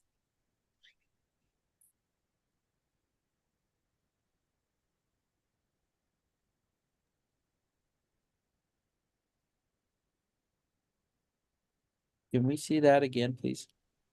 Yeah, I was Yeah. going to say that too, actually. Can you share the 'Cause PowerPoint again? yeah, I was interested in looking at that more. Okay, hold on.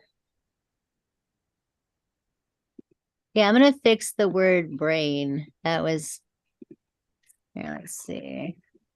Well, if I could ask like a clarifying question, because I'm not sure I understood it correctly, and maybe I did, and which would ask further questions.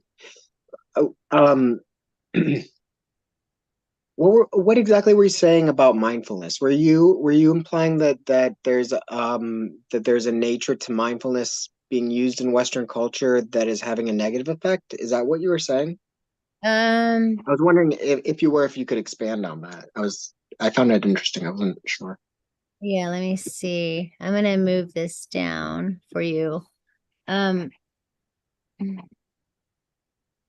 on. Okay, let's see. So I was saying that mindfulness is an issue because the mind, that part of us, according to the star teachings, according to how Mother Earth orders herself, according to how the elements are in relationship to each other, that's where that teaching comes from. And the mindfulness is a problem because that's a lot of air. That's more air than what is necessary. That's the mindfulness is the problem. The emotionality is what's lacking. The spirituality, the relationship to those is what is lacking. It's not mind, body, spirit, because you're mostly water. So it's emotionality, body and spirit. It's you know, for Indian people, according to my teachings, according to the canoe, according to the star teachings, according to the Gwishalite, according to being able to hunt and gather and forage, according to the canoe way, according to my relationships and my knowings and my ancestral ways, that's where I'm coming from. That's all I'm sharing with you. I'm not trying to change anyone. I'm not trying to make anything a certain way. Yeah, no, I didn't get that impression at all. No, I was just trying to understand, and that clarification did help. And I was wondering if just to throw my own thoughts out, just to bounce them off to see what you thought. If because I'm very into Jungian archetypes, and what I'm hearing is some correlations, not that you're drawing upon it, but that they're correlational between the chaotic representation that is associated with the archetypal image of the mother, which is representative of nature, and the opposing force of the of order, the structured order, which is the masculine sort of rigid pattern, and then sort of the relationship between the two. I feel like I'm sort of, my thoughts are kind of escaping me, but I was wondering if you resonated at all with the sort of it felt like archetypes were being sort of described, and I don't know if I'm kind of rambling, but I liked what you said. Oh, thank you. Yeah, I understand your question, but it feels more like commenting, and I appreciate you sharing part of your interpretation of what I shared. And I mean, you could find more of my information, especially regarding mother's breath or psychedelics and advocacy and partnering in different ways with community, with tribal people from around Turtle Island and around Mother, on recovermewellness.com, which has the Indigenous Regenerative Wellness Center initiative, and creating this, creating our own facilitators, creating our own healing and emotional intelligences, kind of creating our own superpowers within each other, to help our allies. I suppose I didn't actually ask a question, which you're correct on. And so if I could actually then reframe a question. Um, so from your perspective, then, I mean, this is obviously a big question, which I don't expect anyone to have the real answers to, but how is it then that man, not man, but humans, um, find a symbiotic relationship with nature? If there is this sort of chaos that's related to nature, and this sort of mindful approach to man. I mean, I see this disturbance which you're describing. And it's a difficult question. I don't know if what I'm saying is making any sense, but I was wondering if it did make any sense, if you had any commentary. So I have commentary according, again, to my own teachings and my own agency. I'll tell you a story to answer your question and comment, a response, if that's okay. It's a remember when story, but it's also a creation story. The creation story is bringing back sacred laws, bringing back the sacred law of protecting babies and mothers, bringing back the sacred law of honoring Mother Earth, right? As your own mother, as if you drank and ate from her as your own mother, right? Like protecting like that, like in that way, from that way. And so the remember when story is this last year's canoe journey, paddle to Muckleshoot, honoring our warriors. I got the blanket and the paddles and all that right behind me. So the story goes that my canoe family, Naguz Nalaksolda, carries many nations of people. I have a dear brother from Kenya in my canoe. I have dear brothers from Nooksack Nation, dear sisters from Tsimshian territories in the Ukraine, dear sisters from the Dominican Republic, from Africa, from Germany, from Australia, straight off the boat, like, different nations in my canoe, Nakuz Solda. And our mission this last year was to bring back the sacred law, was for us as a canoe family to land and not ask for permission to land until we had an agreement. And so the 3 Alaskan canoes, myself, and then the Clinton Haida canoe called One People, their 2 canoes are always outside of us. So it's 3 of us like landing all the time together. This time they said, no, we're not going to land with you. That's too political. You're going to land by yourself, sister. I was like, okay, cool. Like, that's why we came here. That's why we came here. That's what we're here for. And so we approached the shore at Alki Beach this last summer, and I let them know that we have a lot to share. Like we have so much good energy. We have so many good things. We have plans, we prepared to be here on your territory, and we're not going to ask for permission until we have an agreement. We need you to agree with us and stand with us and protect babies and mothers. We made paddles, we made gifts, we have things. If there's an agreement. And then they talked about it on stage. They took the mic away and they talked about it. So me and my canoe family were preparing to, back up as quick as we can and get out of there and go land somewhere. And when there's hundreds of canoes at Alki. So we were prepared, and they did agree. So then we asked to land, and we broke copper at the protocol, and bringing the copper is breaking of it is bringing shame to the agencies and the systems and the organizations or whoever in place to protect babies and mothers is failing. It's failing now. There's a big problem that mothers are not able to relate to their babies. That's a big problem that fathers do not care about the gestation of their babies. That there's a big problem that we don't have songs with our babies. There's problems of grandmothers not knowing grandmother's songs in a good way. Those are problems for me, and it's been problems for my people. So going forward, I decided that, I got to take that approach on land now. I'm a skipper of the land as well.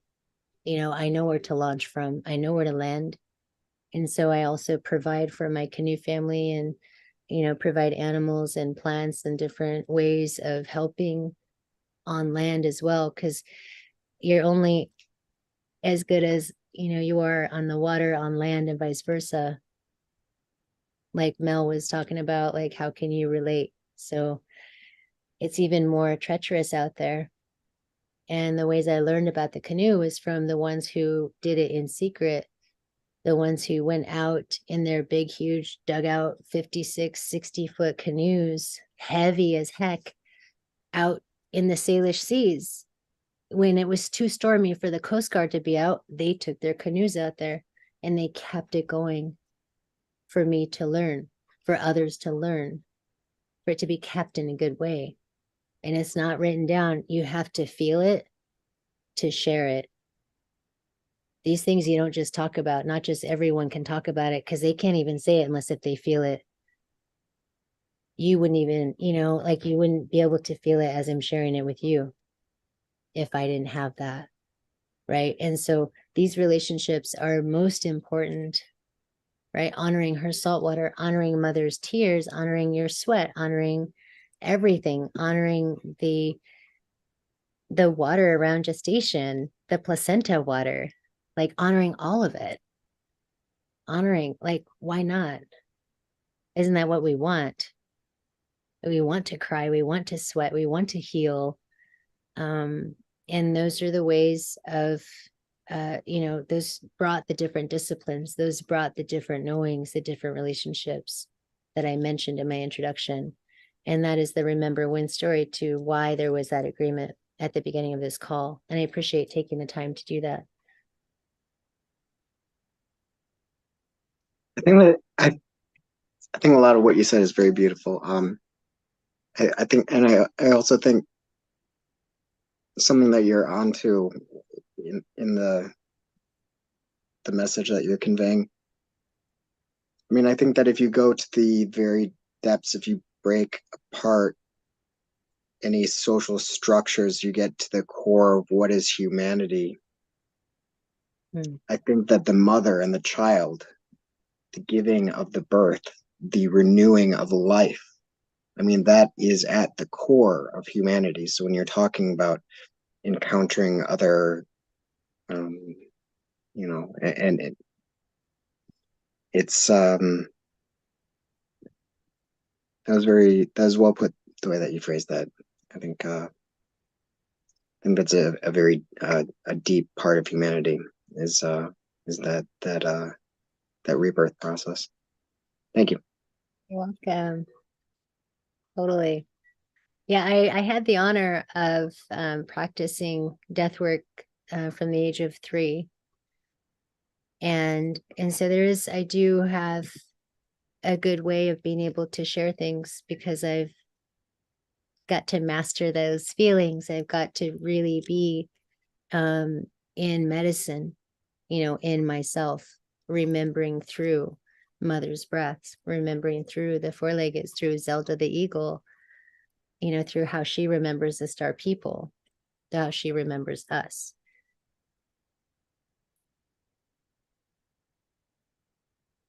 I know you had talked about water, right? And I had like a question about like could you explain the healing uh you know of the water? And then it led me into another question. It's like do you have to have a balance of all of those, right? Because water is a big element in our life. Mm-hmm. And I thought, there are 4 different like earth, wind, fire, and then water. There is a balance, right? Air and air. Yeah. Yeah. Earth, fire, air, Oh, you water. said, oh, you were okay. You were saying earth, wind, fire. Yeah. Um, the band. Yeah. The band. So what is your question about the water? Like, why is water healing or No, yeah. Well, I want to get a better understanding of your your your view on the healing of water and how that works in our body. Hmm. Okay, yeah. If we look at if we start to look at our injuries right now in conflict, like the conflict is the healing, okay. Um, so the fact that, you woke up with a sore neck, perhaps, like if that ever happens, the feeling of that pain, like the conflict is the healing. It's your body is saying there's an issue here. There's an old emotionality thing going on because she orders herself that way. The body, just like Mother Earth, we're the same. We're made of the same things and we move the same. We move our water the same.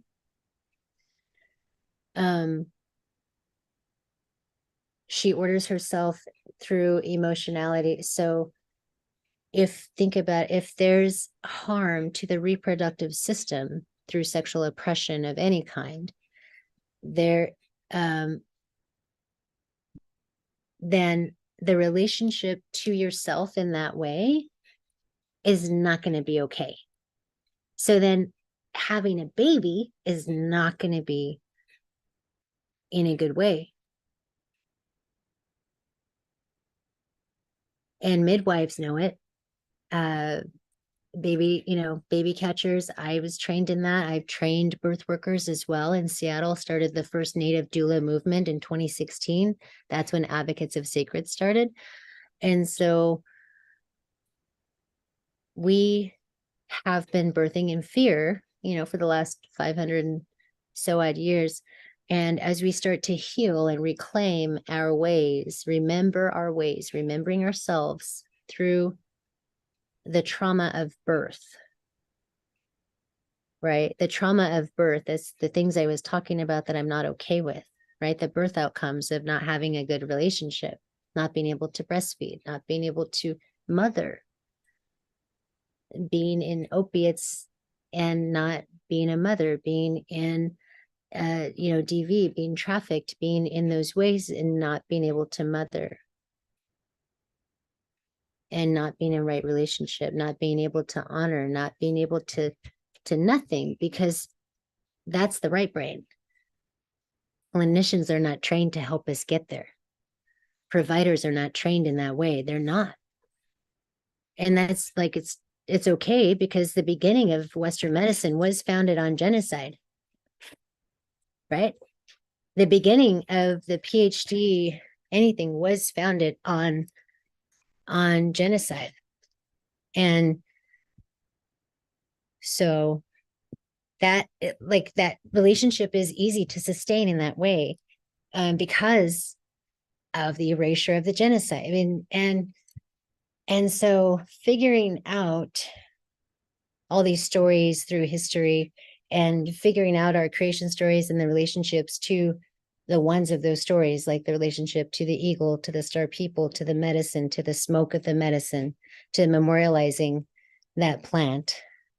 Like the death of that plant is our prayer being answered. The death of that plant is the medicine, right? So then the death of me has got to be medicine for something, right? So healing and regenerating and healing again and regenerating again is natural, and our bodies naturally want to do that. So being able to use the knowledge of Western medicine, how Western medicine decided to order things in line with the more natural mother's breath way, Mother Earth's nature, her natural way, made it easy to feel and sense the way to be on the right brain in a good way, sense the way to be able to hold and honor even more truth, even more pain, to move more water for people, to move more barriers to our own water for people.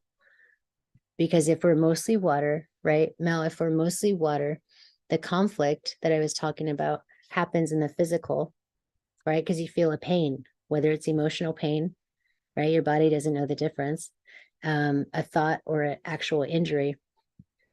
And then it goes to the air, then you start to think about it and it becomes more hurtful. And then you feel your spirit is offended as well, the fire, right? Because you got this water that's not moving. You got this water that's not moving. That's blockage, inflammation, and degeneration, right? You've got this water that's not moving and creating that barrier, that kind of limitation or that alteration that's not for your natural life, that's not to promote the natural relationships. There's a barrier, there's something to do there. So then we have to go back to honoring the water part, the emotionality, figuring out how it feels, figuring out how we feel it, figuring that out and bringing it back to order, bringing it back to natural order of her way. Not everything needs air. You can't talk your way to healing. You can't think your way to healing. You can't think me to heal. And you can't talk me to heal. I have to feel it, right? We have to feel it because that was the initiation of the trauma. That was the initiation of the genocide, was the felt 98 million relatives gone, vanished. Where'd they go? And the rest of us have a number. That's still genocide. That's felt. That's brutal. That's the wicked. That's the ultimate, right? The ultimate conflict. And all of us have been through it already. Every single one of us, right? Every single one of us has been brutally separated, has been birthed here. That's brutal. And then we had our umbilical cords severed, cut off. We grew in water, in salt water. That is so healing for us. When we cry, we feel better. When we laugh and we cry, so we laugh so hard, we cry, we feel amazing. It's not from being entertained. That's from really laughing. Entertainment laughing doesn't do it for us. We have to really laugh. Humor is a way of healing, right? But there's an intelligence there. There's a way of moving the air. There's a way of relating to the emotionality to be funny enough to move water in that way, right? And then if there has been generations of the frozen, right? So there's elders right now that need healing, period. And I got to do some peacemaking into regenerative wellness with a handful of Native elders who are amazing leaders among nations of people. These are Native judges. And there was tears that were wept. And these tears were the first for how many generations? Like at least 500 years worth of not being able to cry. Of not being able to cry. that is super serious. I think maybe a lot of us on this call it might be easier for us to. And if not, I apologize.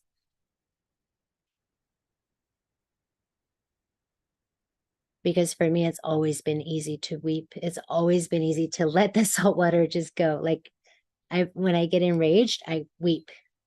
That's it. Just like the weeping, like, oh my gosh, like why, you know, why the violence? There's no need. There's no need. Everything that's happened that is absolutely terrible and horrible already has. It already has. And our belly buttons are the proof of that. You know, my belly button is a proof of my ancestors and my lineage in the Skeena River, right? And it goes round and round to the clans and the canoe time. And so I want to offer all those things to you tonight. And there's plenty more. Everything that I've shared with you, Brother Mel has learned through different work online that's been happening for years. And so I invite you to drop in even deeper. I invite you to feel even more, you know, with Mother's Breath, with yourself. And my hands go up to you, Sister Leo, again for this conversation. And I hope I answered your question, Mel. Yes, yes, you definitely opened my eyes. Thank you.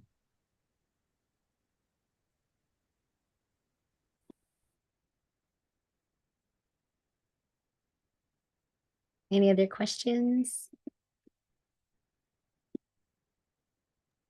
There's some in the chat, Salome. I have one. Okay. Whew. First I want to say Giadich, which is the only word I know in my ancestral language. I'm really gonna get emotional because just listening to you was so beautiful. And to witness this this lineage you have, this connection that you have. I mean, it's incredible. And so many people cut off from their lineage. It's heartbreaking. So part of what I seek in all of this psychedelic medicine is a solidarity amongst people who are trying to heal this ancestral trauma. And I'm thinking about the place where you are in what we now call Washington, and my familiarity with those waters. And I'm also thinking about how there was a boat sent to Gaza from those ports not too long ago that I know some activists were, you know, canoe people were out on those waters, you know, standing against that violence. So in hearing about your work, I mean, my basic question is like, wow, like as the grandmother shepherding these communities of many nations, basically, how can I help you? Because the medicine has called me to humble myself, to check my ego, and to just ultimately always be listening to the elders, the women, the indigenous people. It's difficult. It's difficult. I am fighting with my white folks who don't get it, you know, who I speak out about the abuse in the psychedelic world. And they're like, shush. And I'm like, oh no, I will not shush. But no, let's how can I help? What can I do? Yeah, let's connect. If you go to recovermewellness.com, there's some journey work on there that's offered to folks, and the Recover Me Wellness Center initiative is there as well. And then we can set up calls and such, and then reach out to me personally as well. And I look forward to that. There's a lot to share and offer. And I'm going to go on to the next person, and I appreciate you. Thank you.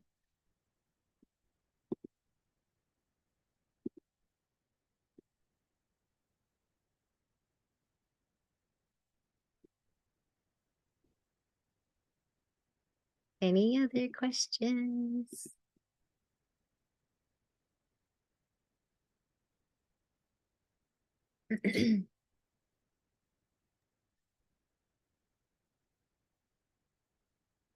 There was a one in the chat, and I'll read it if you would like me to. Sure. It was from Leo.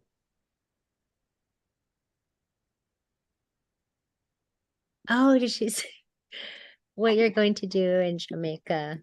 Oh, No, she had one. It says, "How will your healing center help Native people, and will it include plant medicines? How do you deal with stigma in Native community around plant medicine?" oh, so Recover Me and Wellness Center initiative is supporting regenerative recovery, wellness, and advocacy in Indigenous communities and beyond. We will be using, somatic storytelling to connect to Mother Earth, ancestral rituals, to move forward beyond talk and also beyond the molecule. We'll learn about the water in our bodies and the pathways for transformation. We'll practice the ways of the canoe, as well as somatic archaeology and generational brain spotting. And of course, ceremonies that include different plant medicines. Not everything is considered psychedelic, is what I refer to when I say mother's breath, or plant medicines. And so there's different roots and other teas, other leaves, other parts of different plants that also bring tremendous aid, tremendous ease to water. And there's also science and data that proves the different ways that the smoke of these plants are affecting PTSD, are affecting the left and the right sides of our brain. The way that I call it is smoking the medicine. So just making the smoke of the medicine. Some people say smudging, but that to me is not part of my terminology. Other ways that the Recover Me Wellness Center will help to heal not just Indigenous people, but our allies, is to promote right relationship through our own generational trauma recovery and regenerative wellness. Some of those things include sexual oppression and healing, program work and prevention. Definitely advocacy and education for children and young families, from schools and for providers, historical trauma training. There's so many different opportunities and offerings for all the different relatives in the different world systems, as well as tribal, Indigenous, and First Nations ways. There's lots of work coming up regarding those, and I lift my hands up to all my partners and providers and colleagues and dear ones of the Buffalo Nation, of the Haudenosaunee territories, of the Salish territories, of Vancouver Islands, and the Skeena River out of British Columbia territories as well, to my allies and my colleagues and my loved ones. And I'm speaking on behalf of tonight.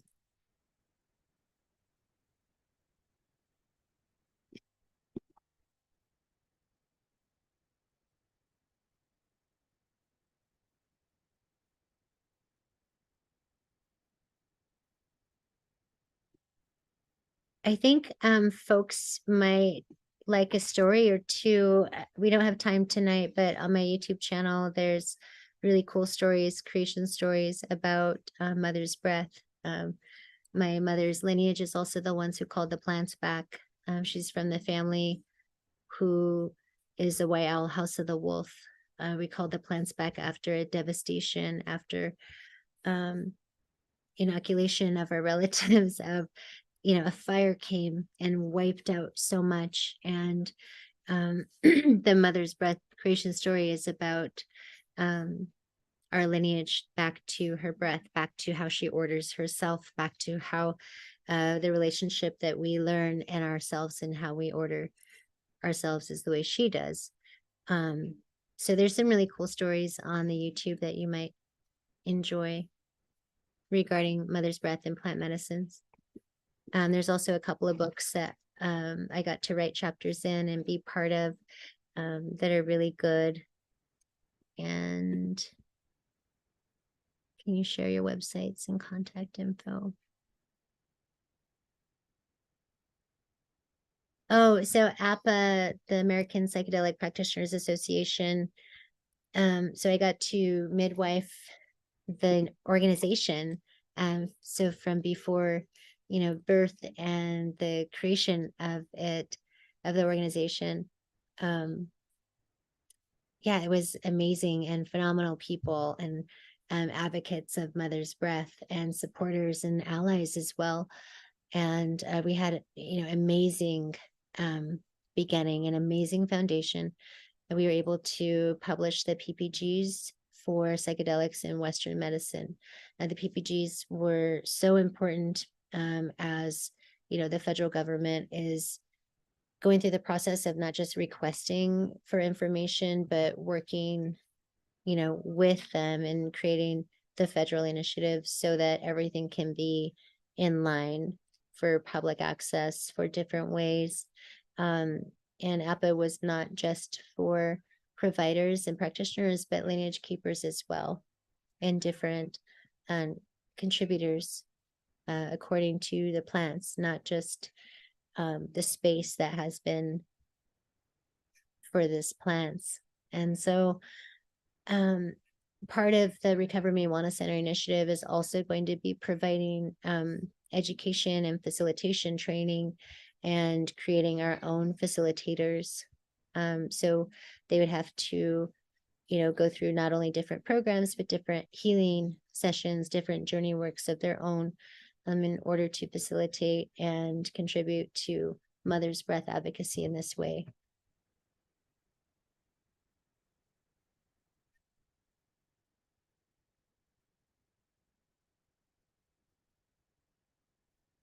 Hope that answered your question.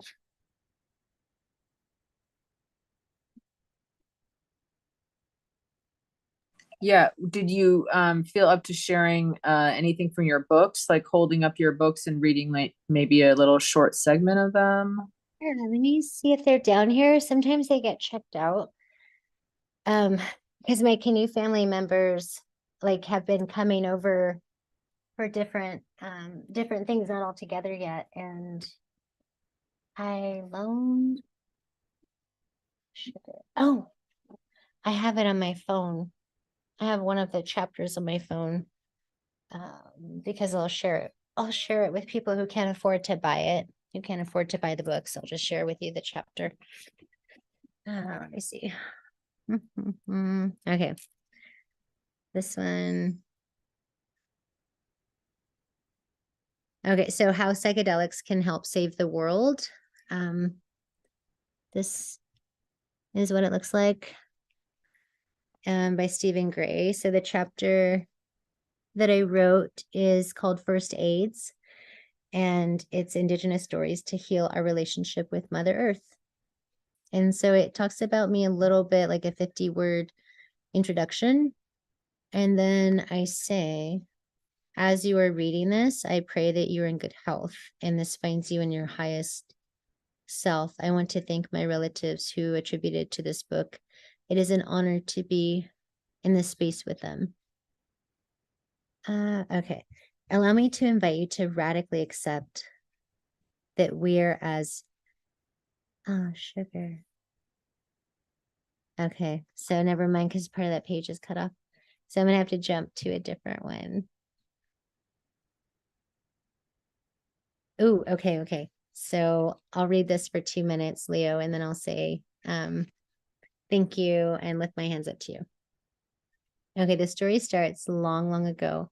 And when I say long ago, I mean before computers, before radio, before television, before the written word, before mental health diagnoses, before prisons, before borders. It was so long ago that sometimes folks didn't always speak to one another with the words. Sometimes they communicated without their mouths. Sometimes we could just feel each other and we knew.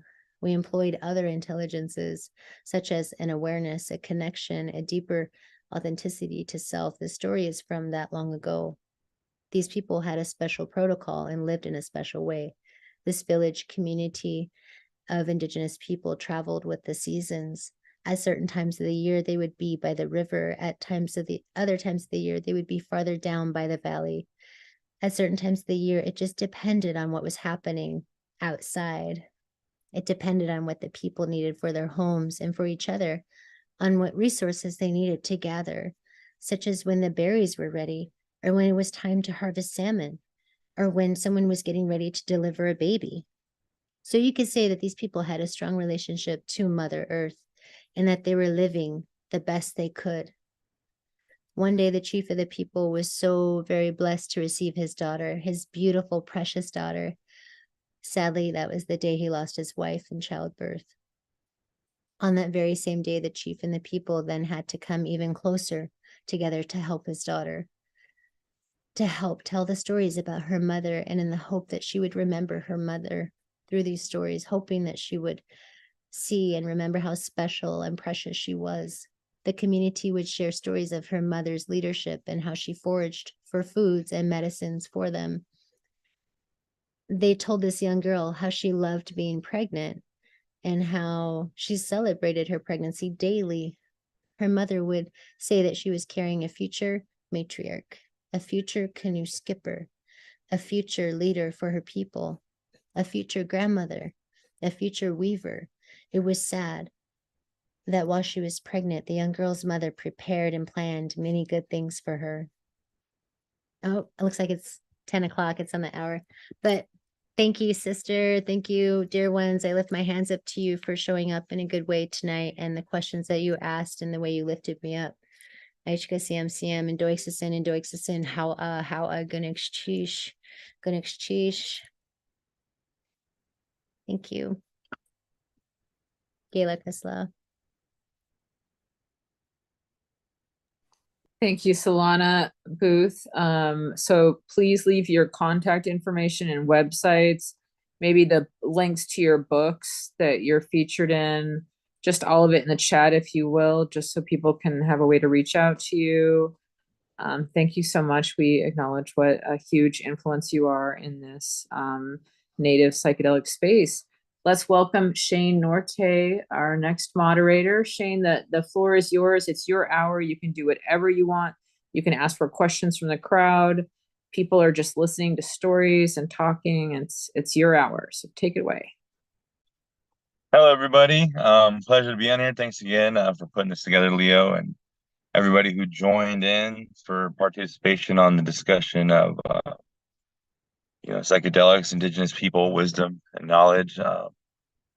First of all, I'd like to introduce myself, Shane Norty, coming out of Southern California, the Peo-Maquishian people, or as people today know as the Luiseño people, and I'm also a board member of Decriminalize Nature. And yeah, just real honored to be on here. I'm also the founder of Church of the People for Creator Mother Earth, founded in 2019. It was basically for the start of when I lost my father. That's actually when I decided to put together a space for people, because in that moment when I was praying with different people and family for not only my father but themselves and their own health and their own healing and their own ways of gathering that information through ceremony. And so at that time I just realized we should create this space and try to open up a place for people to heal and to learn. And then a little fast forward into that, I was talking with my mother, and just explained to her some of the things that I've been going through and some of the things that I've been engaging in as far as earth-based medicine, psilocybin mushrooms and whatnot. And then she ended up taking me to this spot on our reservation to where we have our pictographs and everything on our rocks and whatnot. And it was beautiful for her to show me, the mushrooms and the different paintings of the mushrooms on our rocks. She just kind of expressed to me that our people have been doing this, and our people have used these things and ceremonies and different medicines to help combat sickness and death and struggle and a bunch of different things pertaining to the medicine and ceremony. And so it was beautiful to kind of have that click, because prior before that, I was, in the Native movement. I was different movements throughout America, helping different tribes fight for land, their rights, and ceremonies, and different things of that nature. So I was working on that time with the medicine and kind of just building up, a relationship with the medicine and relationship with the mother, relationship with creator. So it was cool to see all that kind of come together and play out in a big part of, the culture and who my people were, and the fact that we did it, did mushrooms, we had mushroom ceremonies. And so in that time, I started, working together with family and friends, and we started having these ceremonies, and I started to realize that people were getting, help, whether it was spiritually, mentally, and physically, whether their mood was boosted, their creativity, their drive to want to have a relationship with Creator Mother Earth, with creation as a whole. Um, and it was beautiful to see, as far as like, the mass expansion of people wanting to get into psychedelics, and so I started moving throughout the psychedelic community, still currently am. And I started to notice that there's a lot of people out there starting to jump into psychedelics and starting to jump into medicine, earth-based medicine. And I started to notice the lack of, I guess, native input, indigenous input.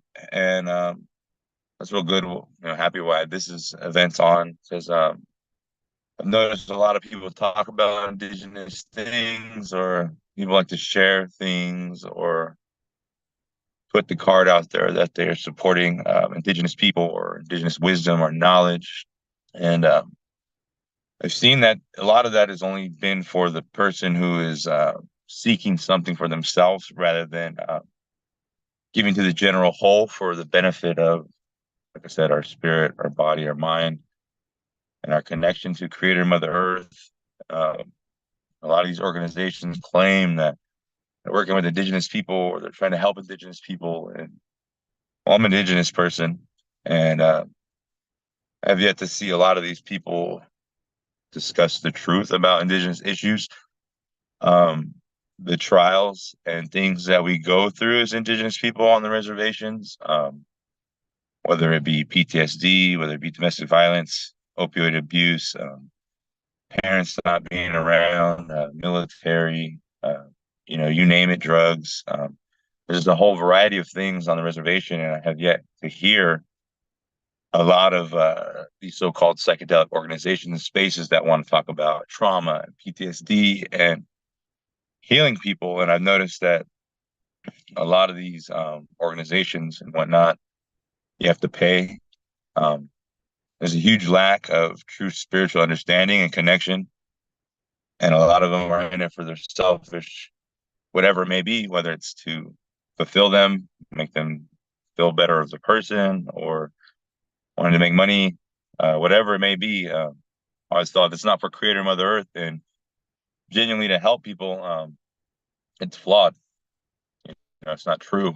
Because at the end of the day, it is about Creator Mother Earth. You think about indigenous people, you think about all of our stories and all of our ceremonies, all of the things we talk about, whether it's the animals, the plants, the medicines, the foods, the people, the seasons, everything. It's like one time or another, there's going to be Creator Mother Earth in there, and majority of the time, that's what it revolves around. So it centers around, and that's what I've noticed within this whole psychedelic space of people claiming to be healers and wanting to help one another.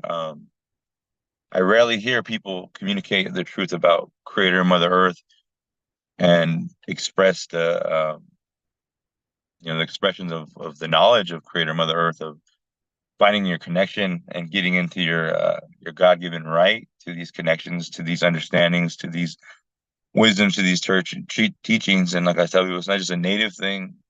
Creator, Mother Earth have all different walks of life with children, and I believe we play a role in teaching the other children the truth. If you look at the United States government, look at senators, you look at politicians. I refuse to believe they care about your spiritual connection to the Creator and to the Mother. Would have seen it already, would have felt it already, would have been portrayed to the people. And so that's why I'm thankful to be part of this movement and being I guess you could say a piece of the pie, because that's one thing that like I said, I've lacked to see with people who create word salads and try to really communicate on the fact of like they're healers, or they understand this and they understand that. And then I have them come to my church and take this medicine, and I see these ways crumble. I see these word salads, befuddle on each other and fall apart. And that's why I kind of think it's kind of funny where a lot of this is going, because a lot of it is going to, integration, coaching, microdosing, plans, plans to make money. And at the church, we don't charge anybody. Everything's free. And like I said, we work from the average person to active duty Navy SEALs to special force veterans to UFC fighters, UFC veterans, natives, non-natives. We've worked with, all sorts of people, coaches, psychedelic trainers, psychedelic business enthusiasts, entrepreneurs, you name it. They've all been in the church. And like I said, one thing that I'm seeing a key component is that key drive for Creator Mother Earth. And I think a lot of people don't even really know what that means. People just say it in words.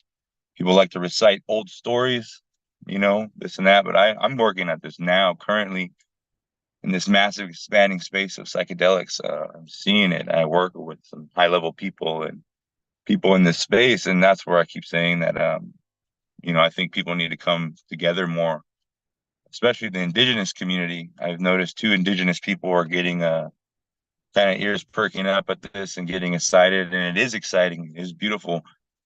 But I would, like to see more of the Indigenous community coming together and putting our resources together of seeing, what we can do and seeing, what we could put together as far as helping people. Because if we are in the way to help people, I think that is where, we need to be as people and as a community. Because I've noticed a lot of these, psychedelic organizations, whether they believe it or not, it's like they're still very divisive. They're still very, unethical, bias. I can say it all. Because at the end of the day, a lot of them are selectively targeting certain individuals or creating certain criteria and foundations for certain things rather than trying to engage the whole.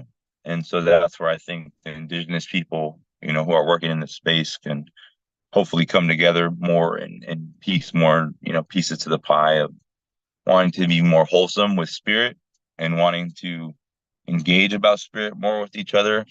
Because I've noticed, like I said, most people don't engage about spirit, or if they do, it's more of like a superficial, artificial, kind of half truth, half not truth of, the spirit. And for me, working with this medicine for over 10 years and feeling that spirit and feeling the Mother and Creator, like I said, I think it'd be beautiful to see people engage in that and people want to engage more in a wholesome, route of learning about these medicines rather than just kind of being like a psychedelic tourist or, just bouncing around everywhere, whatever sounds cool. Or, these people got a John Hopkins study. These people got a couple $1 million.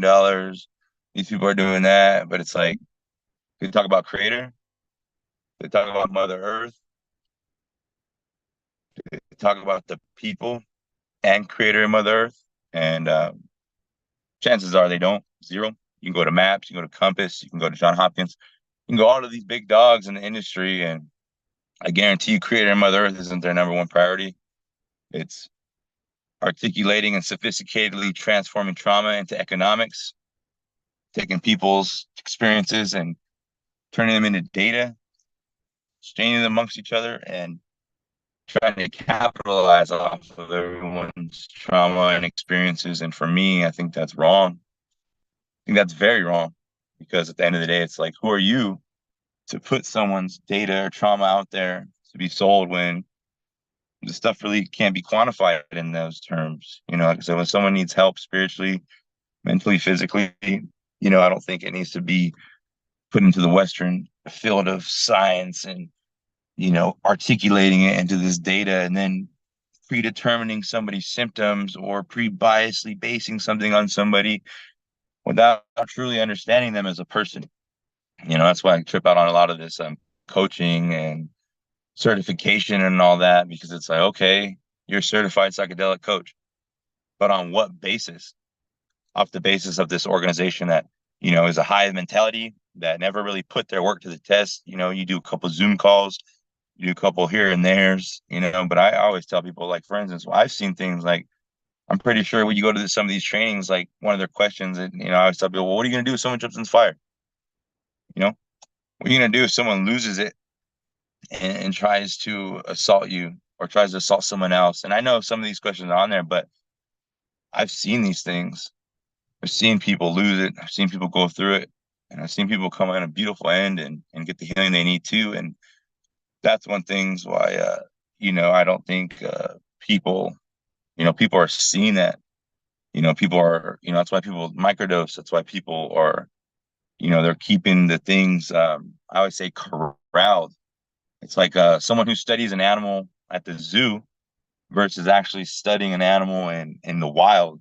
I always say you're going to get data in the zoo for sure, but it's not going to be equivalent to the natural data of what the animal's going to be doing. And I'm not saying we're animals. I'm just trying to give a metaphor or speech here on to say I would rather have somebody get the truth from the earth than a man-made environment that's based off of like Western psychology, Western medicine, Western everything that's wrong with the medical system. That's what I've seen a lot of these psychedelic orgs, whether it's putting blinders on, putting headphones on, artificial stimuli, whether it's someone holding your hand, someone, talking to you. And like I said, I'm not saying they're right or wrong, but as human beings, I've, seen working with humans, the fire, the medicines, those are all attuned to human beings. It doesn't matter who you are, whether you're white, black, Mexican, Hispanic, it doesn't matter. Before the electrical age, we all use fire all throughout the world. Fire's in every human's DNA. And so that's one thing that, I tend to see too of like, hang on a second. Yeah, I just tend to see that lack of reality with the truth of the nature, and I know why. The reality is, you could patent all these things, you can sell them, you can't sell, nature in its own, you have to put it in a box, you have to put it in a water bottle, you have to put it through this thing, you have to do that. But what I'm trying to say here is I think people would benefit more off of a more natural dynamic and in a more of an organic way of whether it's listening, hearing, or consuming even the medicine, because like I said, a lot of these people have miscrooged the whole thing. And I'm not saying that they're bad or they're wrong. I'm just saying there's a majority of people too that would like to be more natural with things, to would like to be around a fire more. And if people want to go to the medical doctor field and sit in a room and have blinders on and have someone dim the lights and someone, holding their hand and talking to them, so be it. I'm not saying that's wrong, but people need to not, I guess, disrespect and forget about nature. Just like in the pharmaceutical world, you think of any pill, you think of any medicine, it derives from a natural piece of the earth, whether it be a herb, a plant, a fungi. You think of penicillin, it's fungi, all these things. And yeah, thank you for saying that, Leo. It's true. Don't disrespect nature. And that's how I feel a lot of these organizations and people is they're still doing that. And not only nature, but our own God-given right to heal, to rejoice, and to be happy about who we are and our connection on this earth and our role as human beings. Like I said, you can go to the top psychedelic organization and I guarantee you before you pay or go through their whole meat grinder, their your spirit and your connection to Creator Mother Earth, I guarantee you that's not the top of their list. I guarantee you to give you that connection and open the door for your connection. It's not on your list. And to me, I feel like that's where a lot of our problems lie as human beings, even natives. It's like we're missing that connection. We could talk about it all day. We can talk about our stories and our people. But I know when I go to the res, I know what I see, and I know what I feel as a native man, as a man who comes from the res, who's seen the life of the res. And I believe that our people too need to get back into spirit, need to get back to the truth, not just talk about it and, say our name in our language or say this in our language or talk about this story, talk about the old ones here. I like what you're doing now. I'm more of a now person because yesterday is gone. Tomorrow never happened. But right now, that's right now. And that's where I like to be is right now, in the present, in the moment. And currently in the moment, I think us Indigenous people need to, just dust our shoulders off and, start getting back to the truth of who we are, not just coming off of this, I always say this white man's way of how we should want it or how we should present it to the people. And it's like at the end of the day, we just need to do it. We just need to get back to our ceremonies, we need to get back to our lodges, our medicines, our understandings, and take on that responsibility and know that our people are looking up to us. They want people to pray, they want medicine men and women in the community. They want their children to know about it. They want their family to know about it. Like where I come from, a lot of our culture and traditions is wiped out by the mission systems. Even if we wanted to go back to our full ways, it's like just can't. A lot of our elders were killed by the priests, the missionaries, the friars. They were starved. They were beaten. Couldn't tell their kids about the truth of who we are and the power we have as praying people, as Creator and Mother Earth loving people. And so that's what I like about now is like I've seen it coming back, and I've seen that power of the earth, power of the Creator, and that's kind of where I think now the Native people need to come back to, and I think a lot of the people who are true, just like on this call, and people who are part of these, communities of, you know, uh, people who want to fight for our rights as Native people and our right to pray, to have our ceremonies, to exist, for the little ones, for everything, the elders, all of it. I believe it's happening in this current moment. We're having it happen right now, and yeah, I just believe that people need to kind of step it up a little more.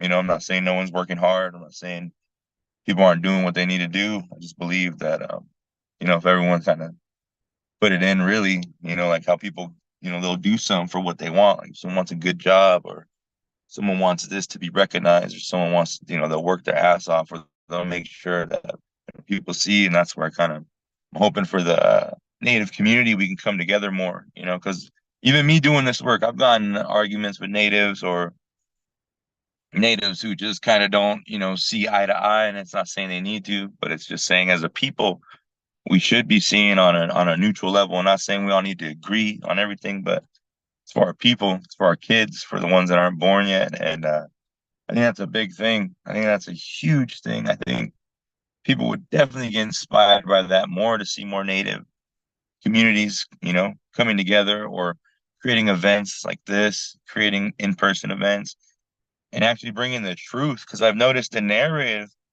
of psychedelics and healing is getting hijacked, whether people want to believe that or not. It's getting hijacked. The message, the players in the game, who people are working with, they're getting messed up here and in here. And I can see it. I can see it by how they talk. I can see it by their word salads. I can see it by people getting a little bit of money and working with different people. And so I definitely believe that the people, not just natives, but all people, if they want to come together on some good things, I think this is the time to do it. Because I can say from my position of who I am and what I do, a lot of these cats, they're standing on half truths. They just are.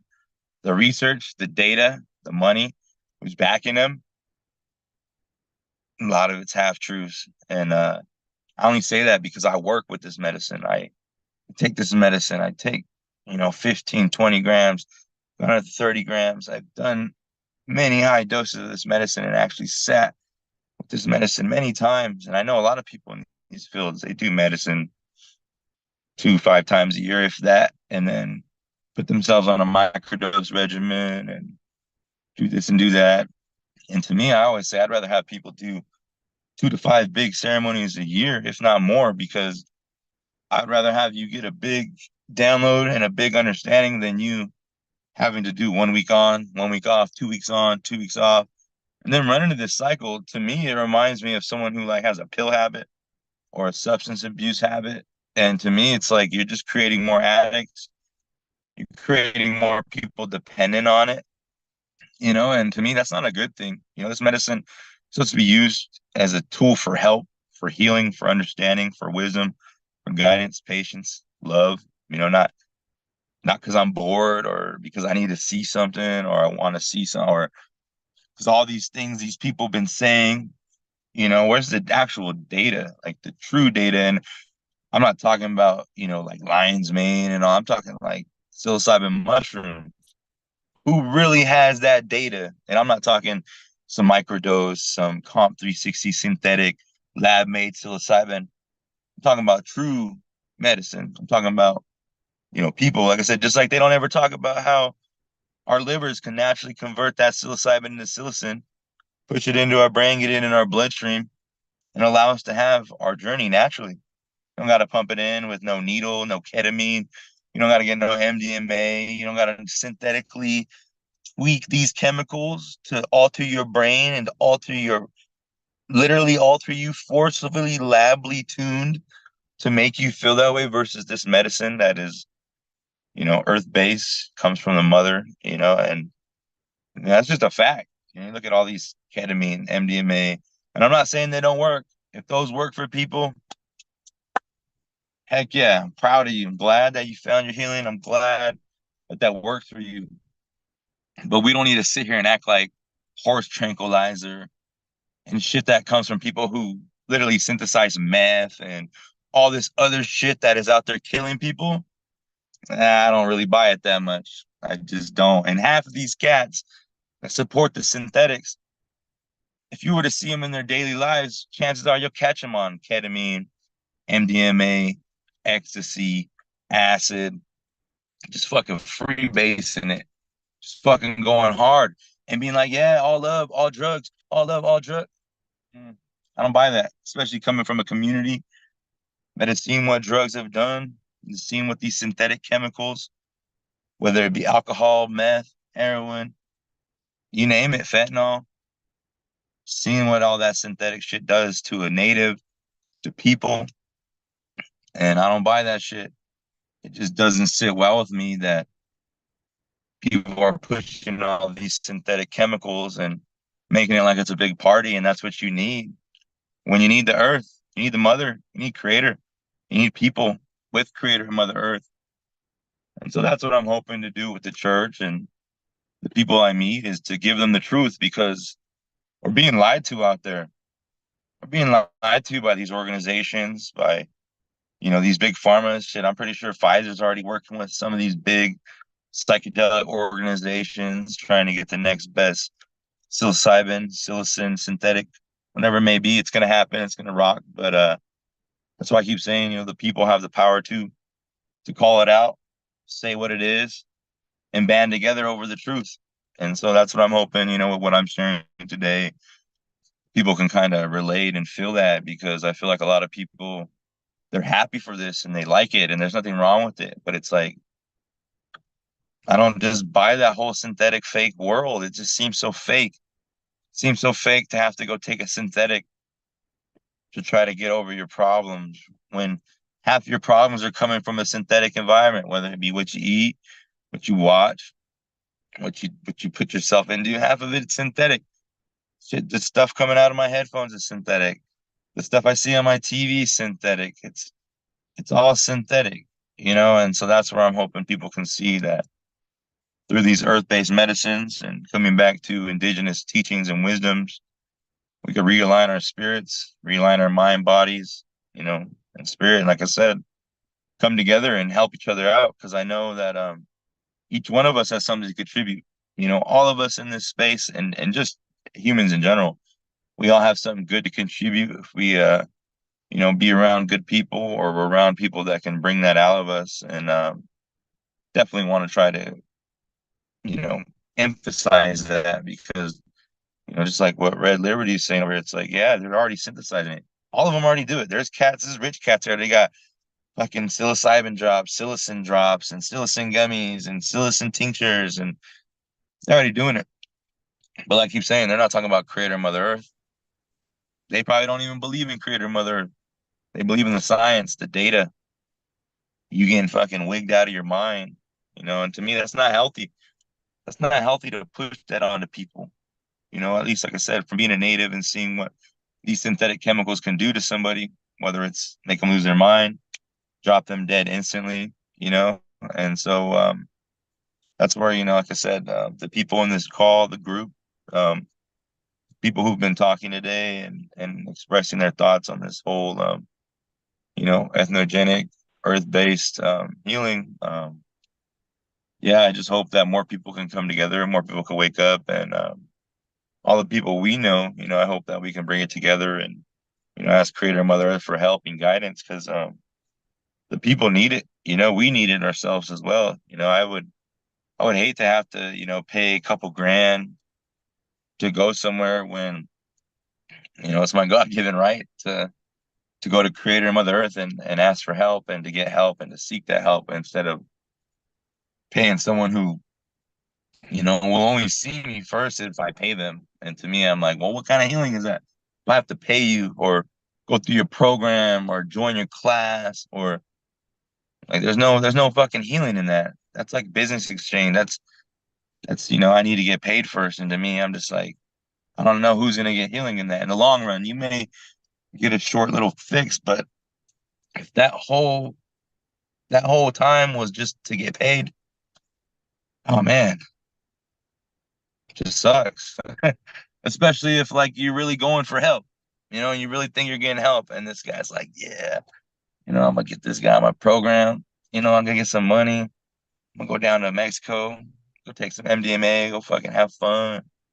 Fuck this guy, he already paid me, like I know a lot of these cats. I mean, if people met doctors and nurses and people on their free time, it's like you should hear how they talk.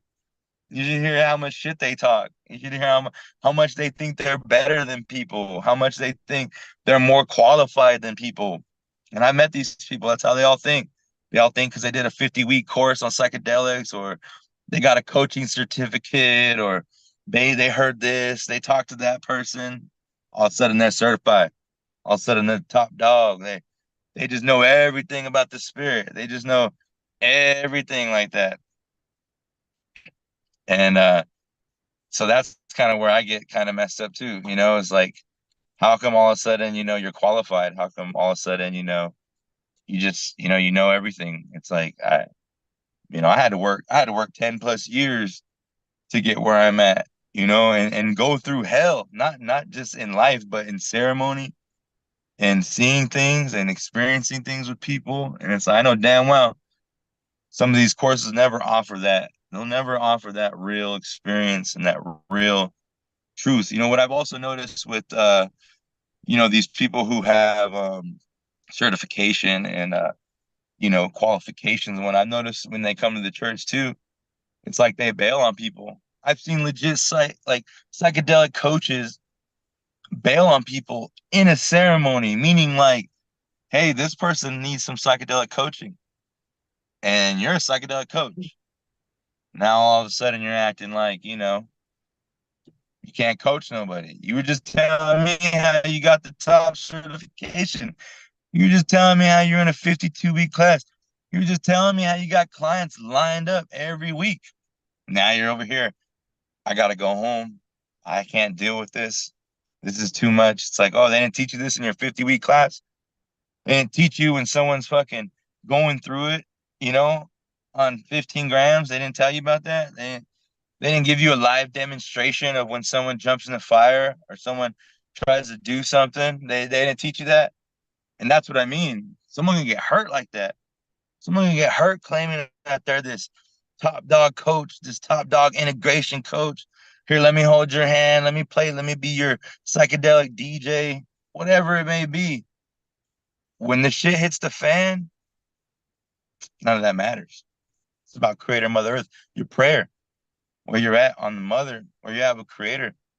Because in the reality, it's like all that stuff is made up. It's like a baby. All these word salads and all these things that everyone's talking about out there, it's a baby when it comes to indigenous wisdom of the fire, things like the cedar, things like elderberry, things like spring water, things like all creation. It's like words like integration, microdosing, macrodosing, trip sitter, space holder, you name it. These are all baby words, and they don't have any weight outside of those who communally talk about it. But now you go to my people, the Paleoquitium, the people of the West. Our stories go back fucking the flood, go back to the beginning of this part of California. And I think it's crazy how people who have minimal knowledge of California outside of what they read, what they heard, or what they think, they come around acting as if the original people don't have just a hint of the old knowledge or just a hint of the wisdom. I mean, we're still alive today. That has a lot to say. There's races of humans that were wiped off the face of the earth when the flood happened. There's humans that are no longer here in existence, period.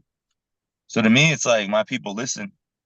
My people took that knowledge and everyone's, because like I said, everyone's, family history is involved in the flood.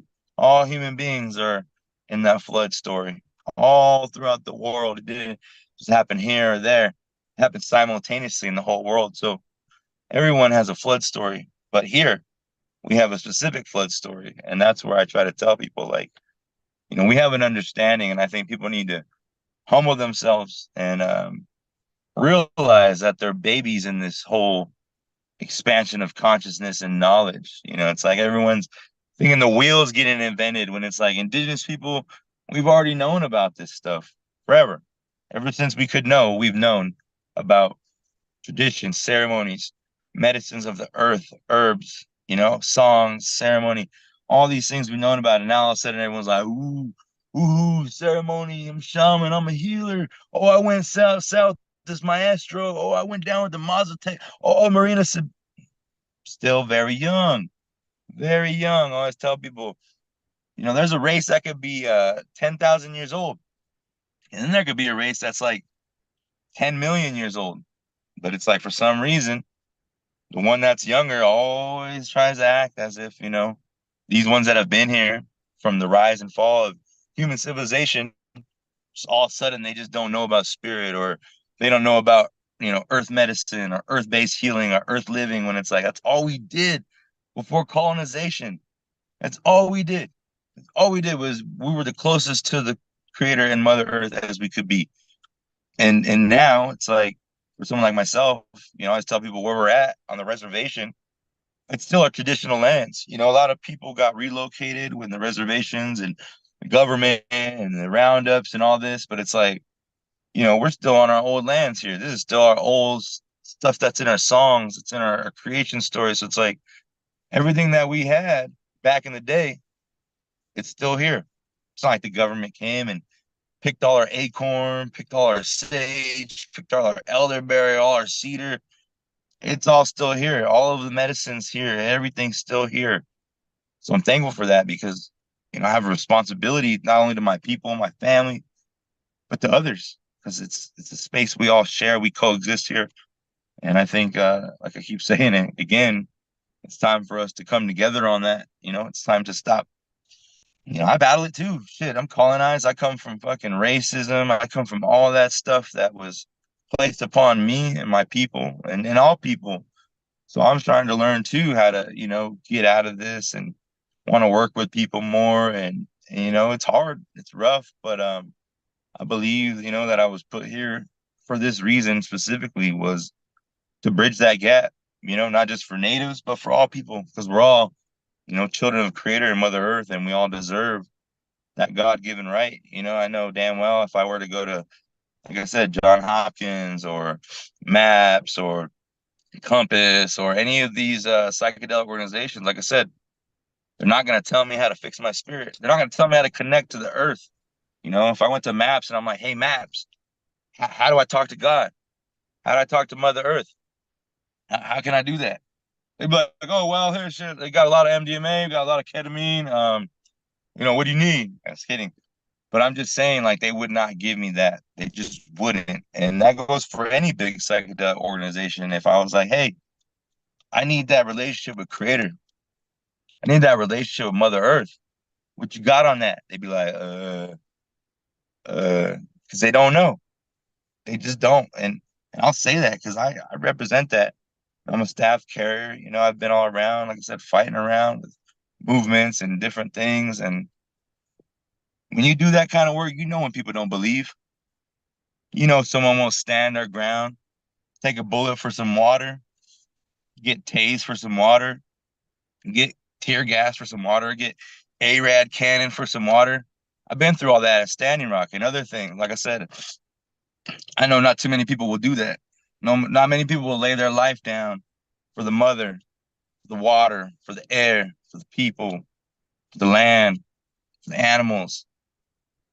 So, like I said, when you do this work, you kind of see a lot of people aren't down for that. And I'm glad that I come from those people that stand up, people that stand up for Creator and Mother Earth. We need more of that. We need more people standing up for Creator and Mother Earth because she's hurt, she's hurting her water, her air, her children, her animals, everything. Creator too, all of Creator's children suffering because the other children don't want us to know the truth. The other children want to cap our water. They want to tame our air. They want to taint our food. They want to taint our minds. They want to taint our hearts. They want to taint everybody. And I've seen that, I've seen that. I've seen that through my generation, through my people. And I hope America sees that.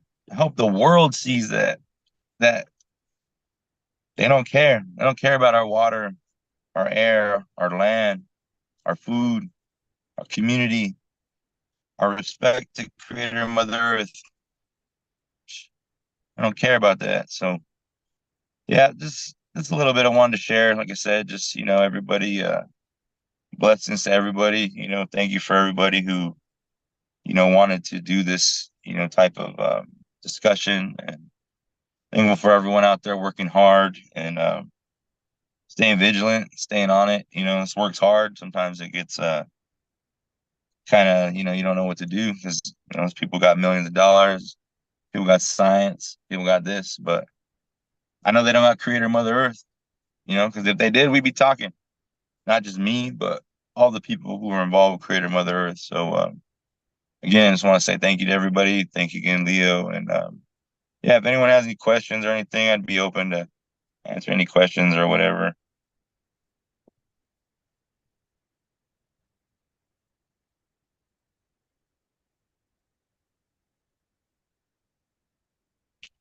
I had a response, which was I just pictured all these like kind of primarily white communities, but sometimes like you'll have a little bit of spattering of like other cultures, other ethnicities, but largely like the white vibe. And, people will be on ketamine and they will be on MDMA and very flippant about it. And if I'm an indigenous person, I'm just imagining that can feel just so disrespectful to like the impact of the pharmaceutical industry, the chemicalization of these it just seems so disrespectful. And yet I think it's so common when you see those two cultures intersect, that one culture was subjugated to incredible torture, pain, and genocide if they practiced their indigenous ways. And then these white people, or predominantly white people or whatever, certain types of people that are kind of white culture-y, they're using drugs very flippantly and easily and not really caring about the justice or the history or the whatever.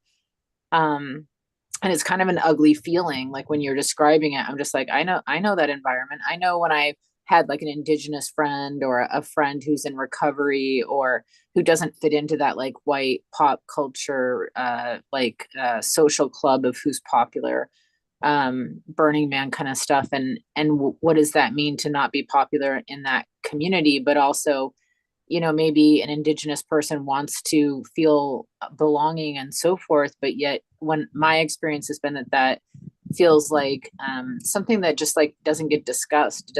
It doesn't, no one like observes that these crossing of these two cultures is somehow traumatic for the Indigenous person.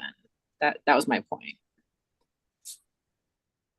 Yeah, no, definitely. Glad you covered that. And for that one response where it was saying, what would you say for white people who are ready to change? I would say just look into, your community, or maybe if you have Native friends or people who are involved in Native communities, just seek them out and be wholesome, just go in there and be, wholesome with what you want to do as far as if you want to help or just assist or just listen and learn, because I've noticed, not only for myself being Native, but seeing other Natives, I've noticed when people, even white people, when they're humble, respectful, and they come around with the true honesty of wanting to learn or to understand and to be a part of it. I've always seen that, they're welcome, they're shown things, they're respected. And so I'd say, that'd be a start, just looking up, wherever local Indigenous people are, or if there's community events, or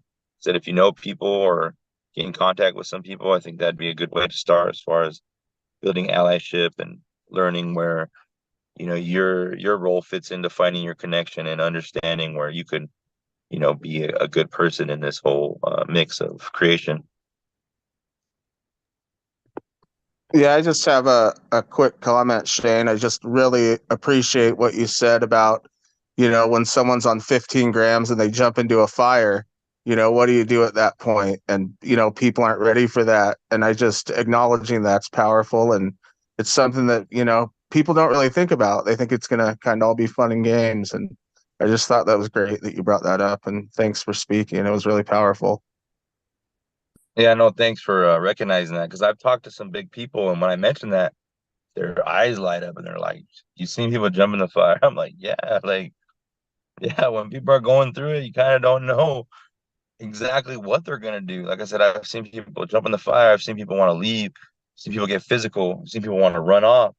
I've seen people just curl up in a ball and want to hide. There's just many things that can happen. The psychedelic spaces are talking about that, or even willing to express that, because I've noticed too with people when they are in spaces with people and it gets a little too much, it's like everyone has their own like threshold, and I feel like some people don't even know their own thresholds, and then when they're like, "Oh my God, this guy's losing it," or "This guy's throwing up a lot," or "This guy's kind of giggling a lot," or "This guy's just looking off," and it's like if they never really seen it or practiced it, it's like they kind of wig out, or like, "I got somewhere better to be," or maybe I'm not a psychedelic coach. So no, I think it is important that people need to talk about it more instead of being like, "Oh, it's a bad trip," or "This was that," or "You took too much," when it's like, no. Sometimes people need to look at themselves too, instead of always passing the blame off to someone else. It's like, take a good look at yourself. And I know it's hard, but that's where I think a lot of the things are too with people is they don't quite look at themselves. And then when they're in the Wamkish and they see that fire and they're on that medicine, it's just like a mirror, basically. Well, thank you very much. I would Thank love to you. comment real quick. Yeah. I absolutely loved everything you said. I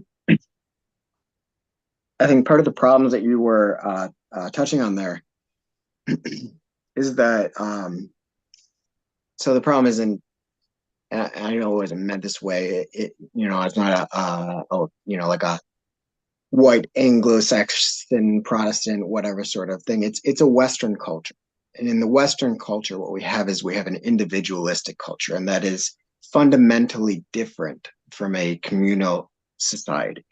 And there are fundamental differences in terms of the egocentrism that is in Western societies. And when you are born into that and you don't have wisdom traditions and you don't have elders and you don't have rituals and practices that teach you these ways, a textbook is not going to prepare you for such experiences, which is exactly what you touched on.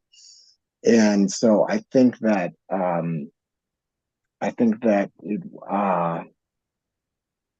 part of the real danger of the disconnect is that what we have in the individualistic society is I loved a bunch of things you indicated to. There's a lot of virtue signaling. There's a lot of in Western modern culture where we talk about things which we have not experienced. You talked about the researchers who are talking about things in specific ways. And I even put in one of my comments, I would love to see some statistics on the researchers, the percentage of them who have had direct experiences, because direct experience with the psychedelic realm, that's what mysticism is at its core, and that is something that is missing from Western culture. If you think of Western culture in a detached from mysticism, but a Judeo-Christian sort of perspective, it's this perspective that there is an individual that is separate from everything else, and there's something judging everything else. And if you go into the psychedelic experience from that sort of framework, it's almost as if you're going into a territory in which you have no map. And if you have no map, you don't know where the fire is. And if you don't know where the fire is, you might step right into it, exactly like you said. And so, there's really no question in what I'm saying, but more just a commentary on how I appreciated the way that you phrased that, because even though I am a strong advocate for developing a Western framework in which we can utilize these medicines in a way that is productive. At its core, the Western society, in terms of its individualistic ideology, is problematic because it's antithetical to the psychedelic experience. And so I just wanted to say thank you for everything you said, because, if this was a poetry slam, I would have been snapping my fingers the whole time. So thank you for that. Yeah, appreciate it.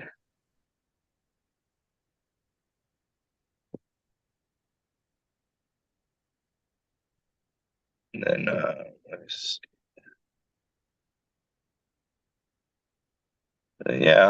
Any more questions before we wrap it up, or anyone want to ask something? I'll put my I got stuff in the chat. I got one. Okay. Okay, Shane. I think I recognize you, brother. I think I know you from another context. But anyway, okay. So first of all, I come from the Bay originally, so I'm hella impressed with everything you've had to say. And then I think I've heard this story about the fire. People jumping into the fire. I've heard the story. Anyway, the question I want to ask is, first of all, yeah, how can we support your work? Second of all, more importantly, how is the land where you are? How is the water? How is that? So first of all, the supporting, you can just go on my website, Church of the People, or creatormotherearth.com. There's my email on there. And then like from there, that's where I kind of just set everything up as far as like if people want to have ceremony or if they want to get the info to donate, whatever it may be. And then on the second question, the land up here, I think it's still very it's pretty untapped as far as like it's not really a heavy development up here. There's not really too many people up here. Like our reservation, we have less than like 400 people, so it's like pretty small. But there's only about like maybe 200 or so that actually live up here. So and then all the other people who got their little plots, whatever. But no, it's still good, and the water's still pretty good. Like I know we got our well and stuff with the spring, and then I know our water is all aquifered out from the mountain, so it's like the water's still fairly decent compared to a lot of other spaces, that's for sure.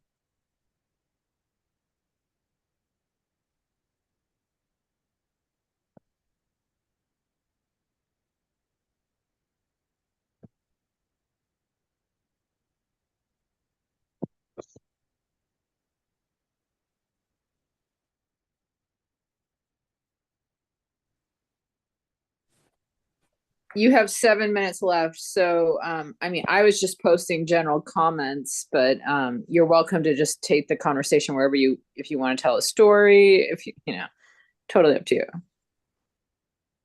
Yeah, let's see real quick.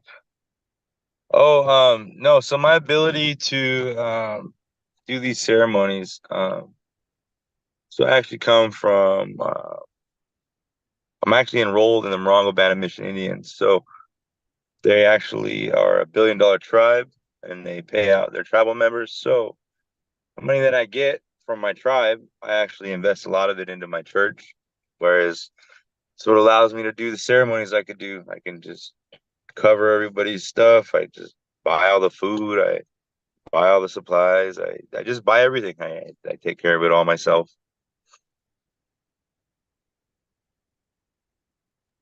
That's amazing. That's really awesome. What was the tribe that you're a part of again? The Morongo Band of Mission Indians. Okay. And is that Southern California? Yeah.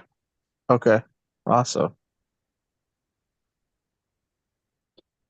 Yeah, and then I guess I'll just share this last thing before I go. You know, I think the people who are actually working in the trenches, not the people who are getting put on pedestals and getting gassed up. I believe we could shake the hell out of this space because like I said, just the work that I've been as far as like from the Bay Area, San Diego, you know, middle of America and seeing where everyone's at. Like I said, it's more of just a hype type thing. Like I was saying earlier, there's no real like true data. There's no real true. It's all just like, you know, if we were all at a hive mind, it'd be like, hey man, did you see that movie? And it's like, hell yeah, that movie was cool. And then Joe's like, yeah, that movie was cool. And then Phil's like, man, they both said it was good. So I think I'm just gonna be like, you know, it was good. And that's kind of how I feel with a lot of this whole, you know, psychedelic spaces. Everyone's just kind of doing that. Like, yeah, yeah, that sounded good. Yeah, Joe likes it. Sheila likes it. Shit, I'm gonna like it too.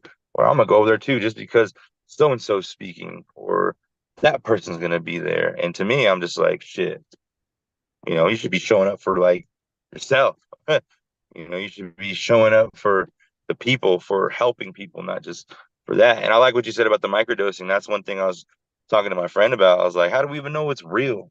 You know, like, how do we not know it's just a placebo? You know, I mean, where's the real data at that? I mean, if I give you 15 grams, oh, you're gonna know. You're gonna know. Yeah. I love that you said that too, because I have studied the data, and the data actually suggests it is completely placebo. It's bullshit. It's a fad. The data is out. It's you know, it's you're spot on there. Yep. Thanks for bringing that up. But yeah, all in all, thanks again, Leo, putting this together. All the people contributed, all the good stories. I didn't really get to hear everybody's stuff, but I'm pretty sure everyone had good, beautiful stuff to contribute. And yeah, I just pray, you know, Creator allows us to move forward and to take this thing to a good place, you know. And I believe it will, because we're all coming together, and people like myself and everyone else who's affiliated in this conversation, I think, are all striving to somehow, somewhere, you know, build these bridges. Oh yeah, thoughts on peyote? Definitely think there's a lot of disrespect on peyote. There's a lot of misinformation, and I think there's a big lack of indigenous people coming out for it. You know, because I've seen things with like you know, ICPI and Bronner and all these things with the big acreage and using the synthetics and this and that, and I'm like, well, I got some peyote, you know, brothers, people in the church, and they haven't heard about you. They haven't heard about your plan.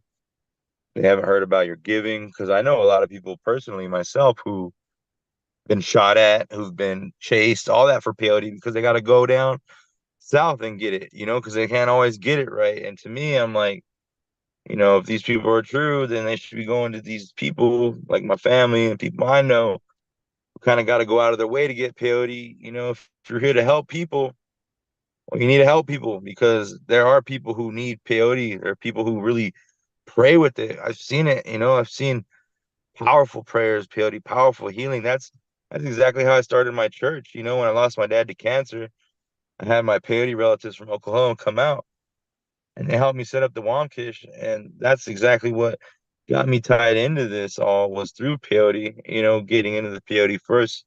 And then it took me down this journey. And the peyote is still very beautiful and very powerful. And I think it's still heavily misrepresented. And I think the native people who work with it and people who truly have seen the miracles and the healing and know the power of it need to just come out and talk more about it because peyote is beautiful, powerful, and it's a definitely a good blessing from Creator Mother Earth to help out our people.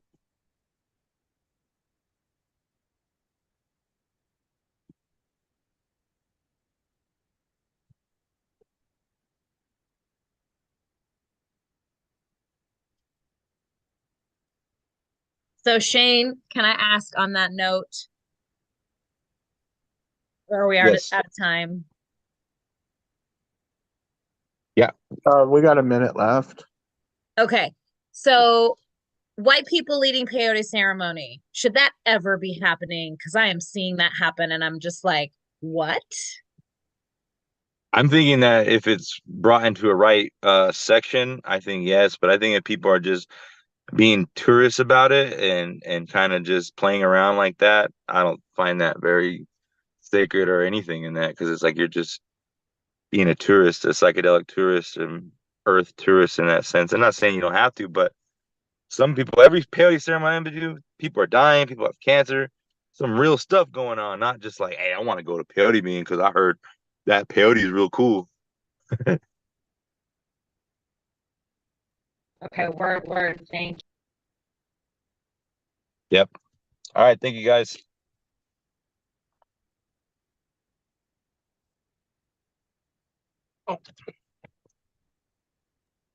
Hi, sorry, it took me a minute to get to the microphone. Thank you, Shane, so much. We really appreciate your talk. It meant a lot to hear from you, and this has been live streamed and recorded, so we'll send you the video when it's done. And let's welcome our next moderator. Ruben is speaking. I just want to make sure that he's here and on the yes, Ruben is here. Okay, great. Ruben, take it away. It's your hour. Welcome to the stage. Thank you so much for the invitation. I want to bring gratitude for all of you who are present. I'd, I want to introduce myself. I am a Ruben Jonton. I'm a ritual artist in this exploration of the art. I am having this journey for have a expansion in the consciousness and the practice of the wellness in a way of emotional regulation and for people who are having depression, stress, anxiety. Now I am focusing to the sound and how we can use the sound in a healing way. How I start in this exploration and how I start to observe how we can use much better and more with more focus into that. Was into ceremonies with peyote and mushrooms. I was in the process of how the music into these ceremonies potentialize the medicine and and was in observation of is no like all the song well are some points of the song of is something of like the explosion, and then from there we start to reply again and in different ceremony different people but in the same tones of these songs happens something, and then from there was start to exploring in myself and observe how the song, uh, how function every part of the song, and from there was repeat the song but in sentence, and then from there observe if it's not like the sentence, I can repeat in the words, and then I start to repeat the words like a mantras. And after that was exploring the word, by syllables. And then I repeat by syllables. Ma me mi mo mo ba ba ba ba ba mo mo ma ma da da da da wa ba be boo ba ba be ba ma mo mo me me mi mo mo mo mo mo me me mi mi mi mo ma ma ma ma ma ma ma mo mo ma me me mo mo mo mo mo. And from there was observe of his no by syllables is bowls, and then from the bowls I start to move the sound and observe how function the sound into my body, function also in my biological body, in my energetic body. And from there, I start to interact with more with the sound, with the vibration of my voice, and how that resonant are in expansion into all my body and the space. And from there was be aware about all how we are interacting in this cosmic web, in energy, in vibration and frequency. We are together, and we're in the same in sharing this energy. And how from my thoughts, in these thoughts, uh, how we are creating, and that thought are having impact in my body and in the space, and how that is connecting with my words, and how it's connecting with my actions. Because if this is a flow of energy, is a flow of frequency, and the flow never stop. Even if your thoughts are in some point, your words are in other direction, and your action are in other part. The flow continue and don't stop. But if we put harmony in our thoughts, our words, and our actions, the flow have this harmony. And when we are creating, and with our words, we are expressing here the prayer, our these thoughts, we are having aware how we are expressing, and then from here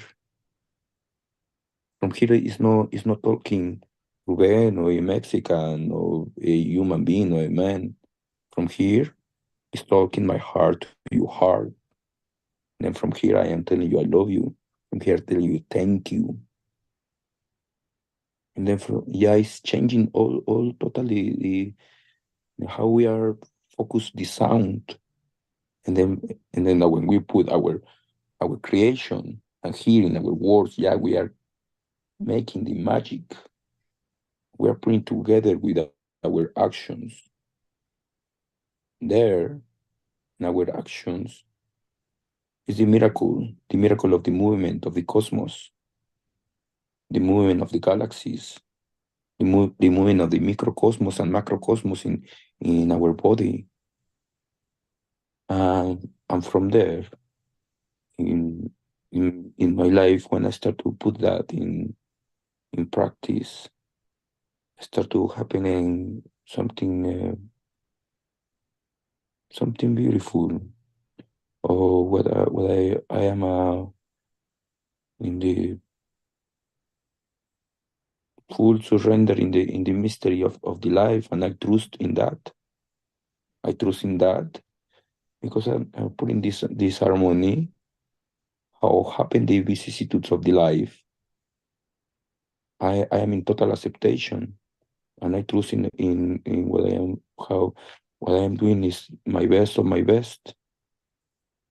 And then how come all the situations I feel ready for that. Always come with a lot of learnings, um, and this experience I am putting in practice. And from there, in the sound, I start to feel how all that frequency of around of me travel from my body, and my body function like a filter, then receiving the frequency of even the frequency of sadness, anger, depression, rancor, but nothing of that is mine. I receive in that acceptation. I before when I started to receive, I only let go, from that moment of his crossing for the body, having the observation of how I can do something, and then was embracing that frequency, and from there putting gratitude, forgiveness. For me, that frequency of forgiveness is crucial and important. And from when come the forgiveness, come the gratitude, and come the gratitude, the love. The love is expands in all the space. I know that I start to put through the music and sound, and then from there is how feel the energy of the people is coming here, me receiving, flowering, and we are creating a vortex of energy. And from there was a deep state of healing, and all my environment start to healing, and the into my friend circles, into my family. And then from there I start to explore more on how we can create all these safe spaces where people can attend for or can release through the sound. And all that start to empower each person of our was start to come in attending to different ceremonies, or we start to do with sound. People start to we start to practicing sounds with the voice, and open our mouth and feel how it's coming all the sound for the space and expands in our body. And from there, every person start to power his own energy, because in this kind of system of exist, many of us we grew up in a system of, say, quiet, don't move, don't express, and then the limitation of the being is I can't say nothing, I can move. And then from there, I start to observe it's coming a lot of people from that kind of system. And then observe every person. Every person is have that possibility of how we can open our mouth and feel the vibration. Don't matter if we don't are looking for be loud. We are looking for feel ourselves. Feel that softness and be gentle with ourselves, forgiving ourselves, giving our gratitude, embracing us in that love. From there, yeah, it's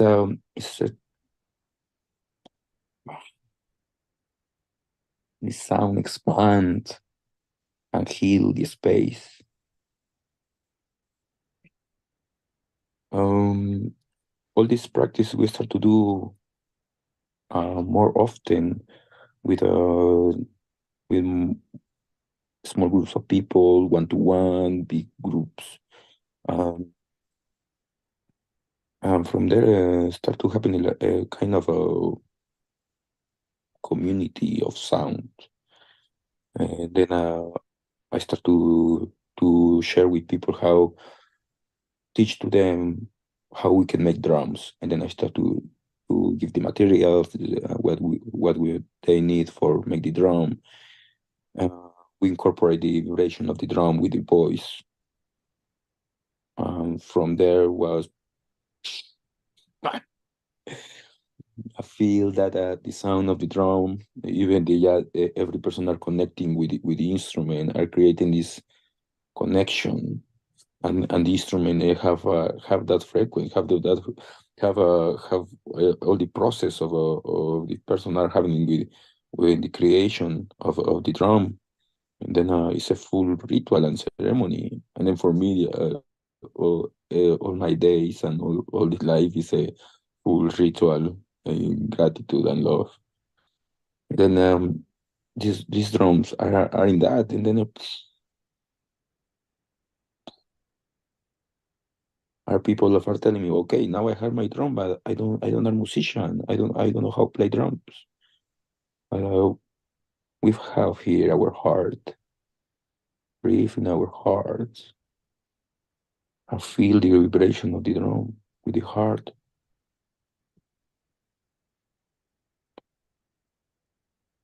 And feel how that is the same heart is beating with our heart, one single heart. And how that is an expansion this way. And how that we can incorporate with our voice.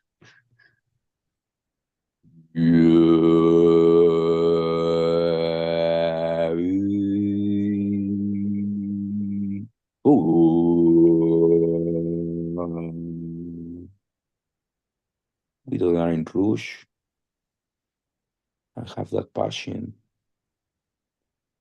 and nothing is a mistake. If we are doing random noises, it's part of that.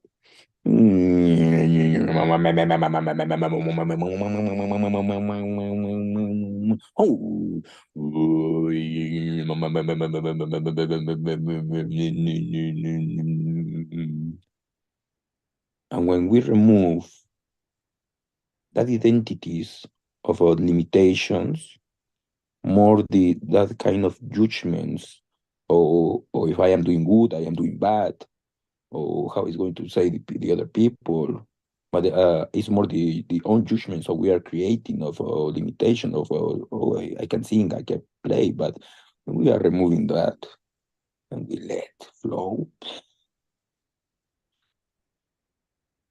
And when we open our channel, and this channel is flowing, what is up is down, and what is down is up. Light and darkness is beyond of that. And then from that acceptation, all our channels start to clean. All our channels start to be in that harmony.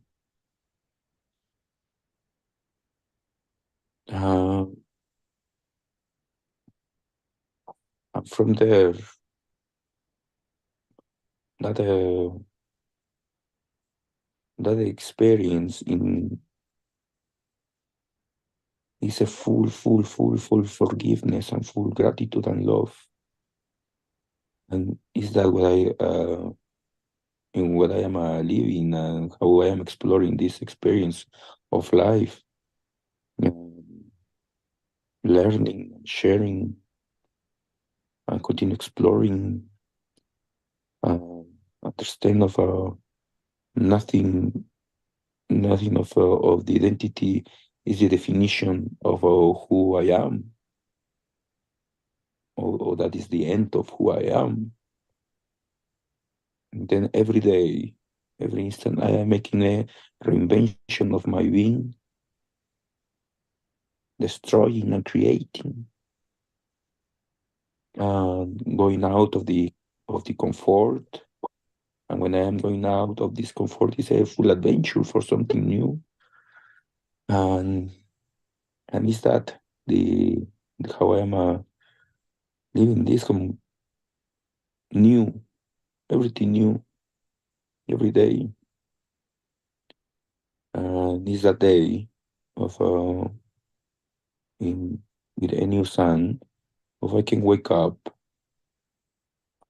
before of observe my message in the phone and things like that, have that moment, have a moment for breathe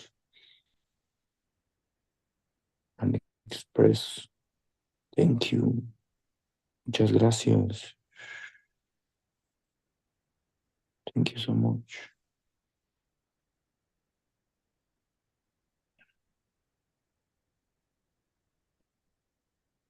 Giving thank you to the great spirit for and in this abundance of life,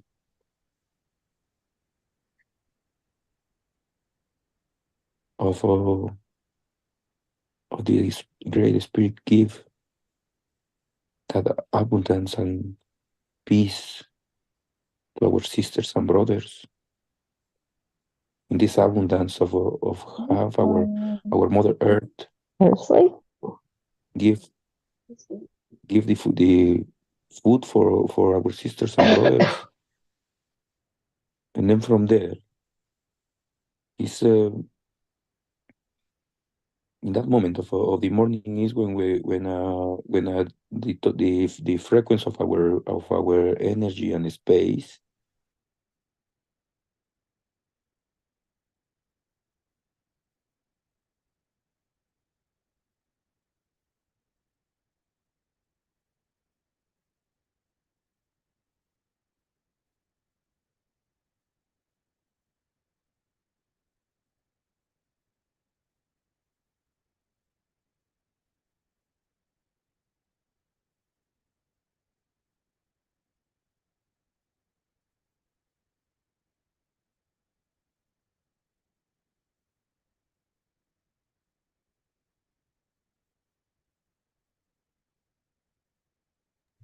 We lost your audio. We lost your audio. For some reason, we can't hear you. yeah, you can hear me. uh and when I start to incorporate the music, the sound, and this practice with this medicine, the buffalo varius was other kind of experience. Putting before making a food preparation of preparing the mind, preparing the body, uh, are making this experience more conscious of how it's flowing everything, and how every person are preparing herself in the body and mind for receive other external medicine from the body, and how us we can make this journey with the sound, with the movement, with the breath, with the meditation, and that is some of I observe is so important of incorporate in into the ceremonies with master medicines, how we are prepared, making a full preparation of our body for receive external medicines. Um, and for me, this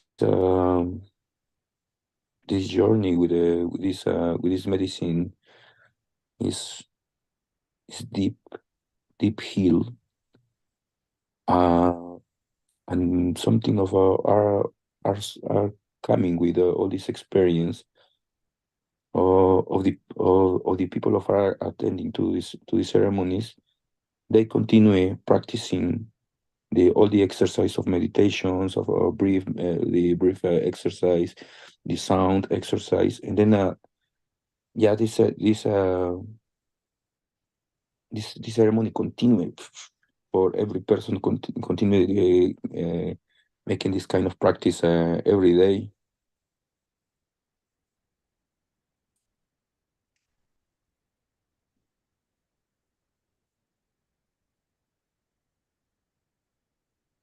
I I don't you question how you say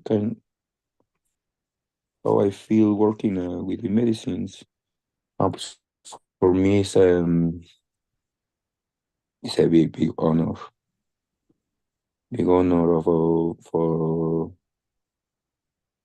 for each person can let me be part of this kind of a experience, because for me it's a transformation experience and is sacred. And then for be serving this medicine or is something of a with humble, with love, and with a lot of grateful. From there is always making that work on me and be good and uh, be in harmony with me. And every day is a new day, and how is everything changing. And then all the days I am doing this work with myself, uh, because all that is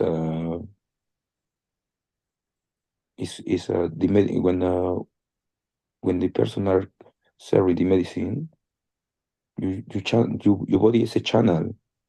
And then when you're serving, that energy you are channeling in serving the medicine.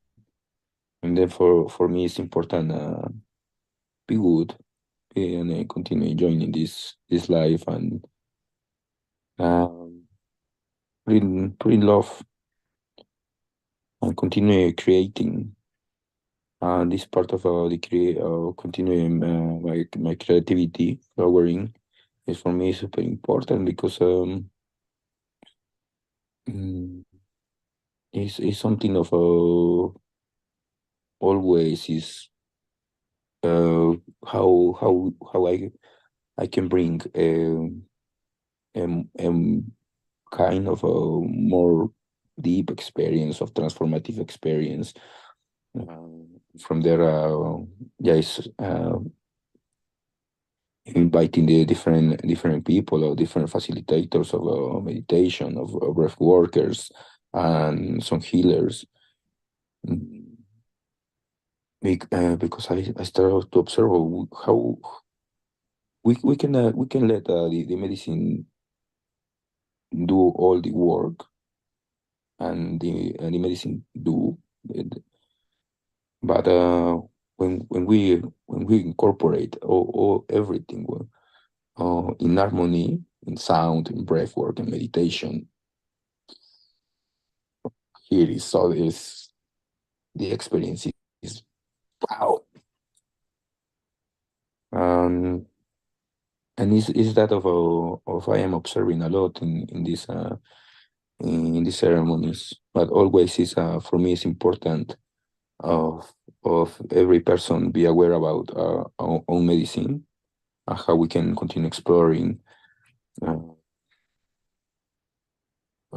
in sound, in movement, and this is what I continue practicing every day. It's really amazing. Um, I continue. I start to continue working now more deep in the music, in sound, and how we can use our body in this way. I want to share with all of you a practice of you can do in any moment in your day. I invite you to close your eyes, breathe deep,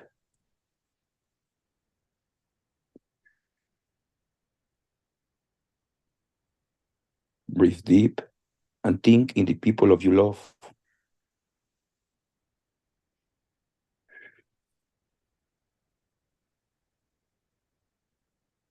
Think in the people of love you.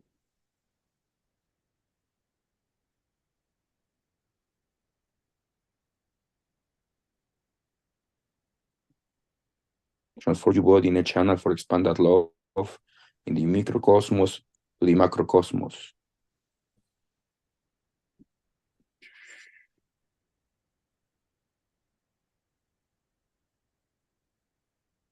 Breathe in your heart.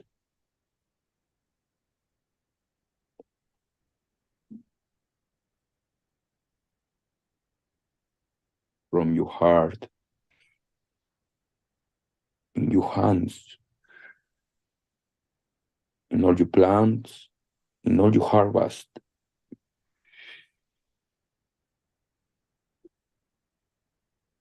From your heart, in your steps,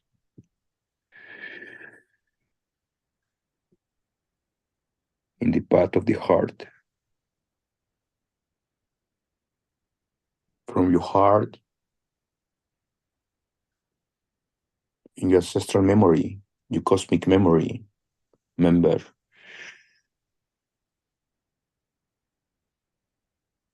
From your heart, in your creativity, your imagination, expansion of your mind, expansion of your heart.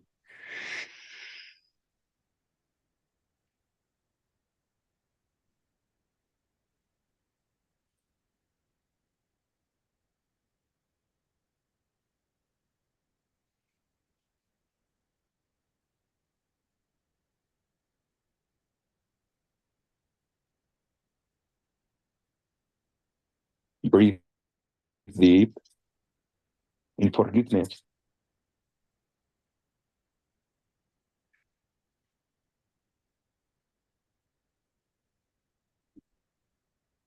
Breathe deep in gratitude.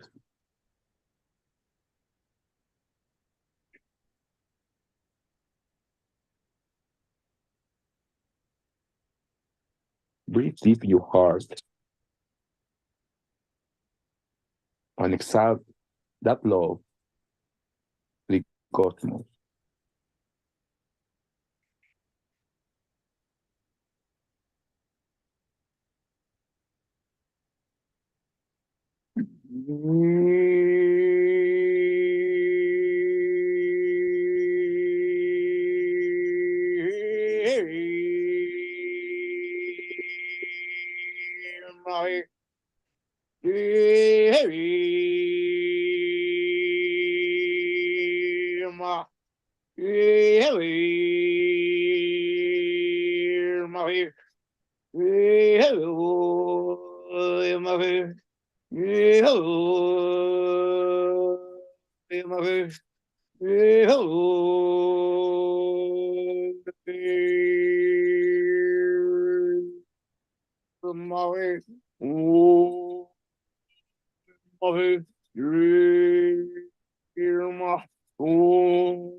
Xibalba ichole que tayo tanta Xibalba, Tlasukamati miak.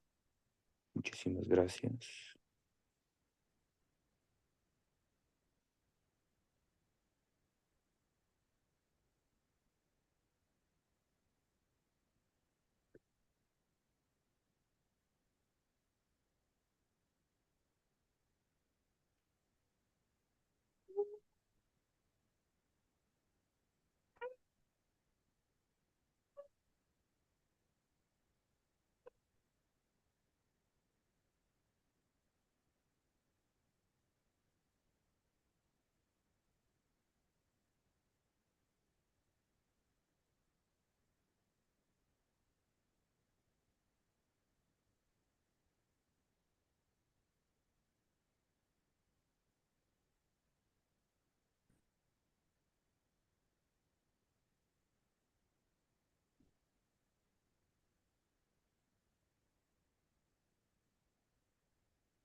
Respira profundo y lleva tu mano, your hand in your heart.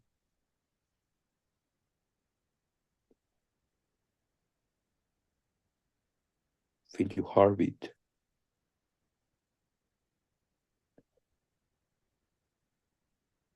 That heartbeat is the heartbeat in the first star in the origin. That heartbeat is the heartbeat of all that stars of our traveling through the cosmos, galaxies, dimensions, and multidimensions. That heartbeat, learn to feel it. Learn to breathe in it.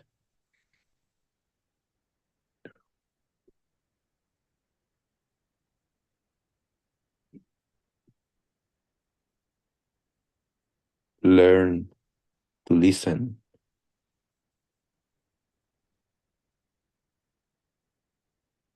The next time when you open your eye, learn to see and see all that stars of around of you, in the streets, in your work, in your home.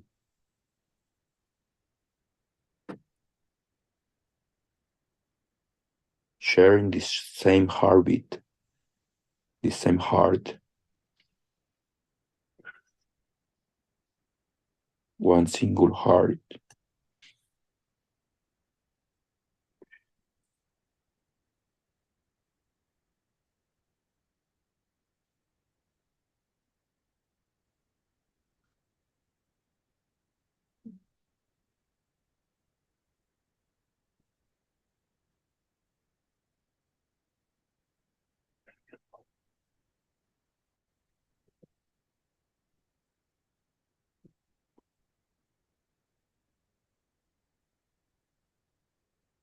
Muchas, muchas gracias.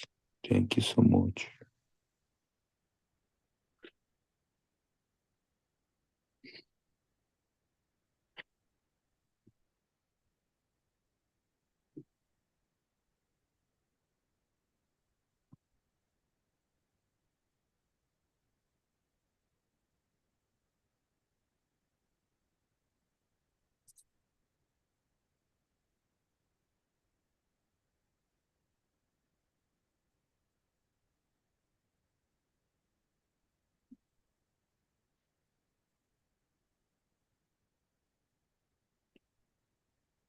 Um, about the last question of you make, Leo.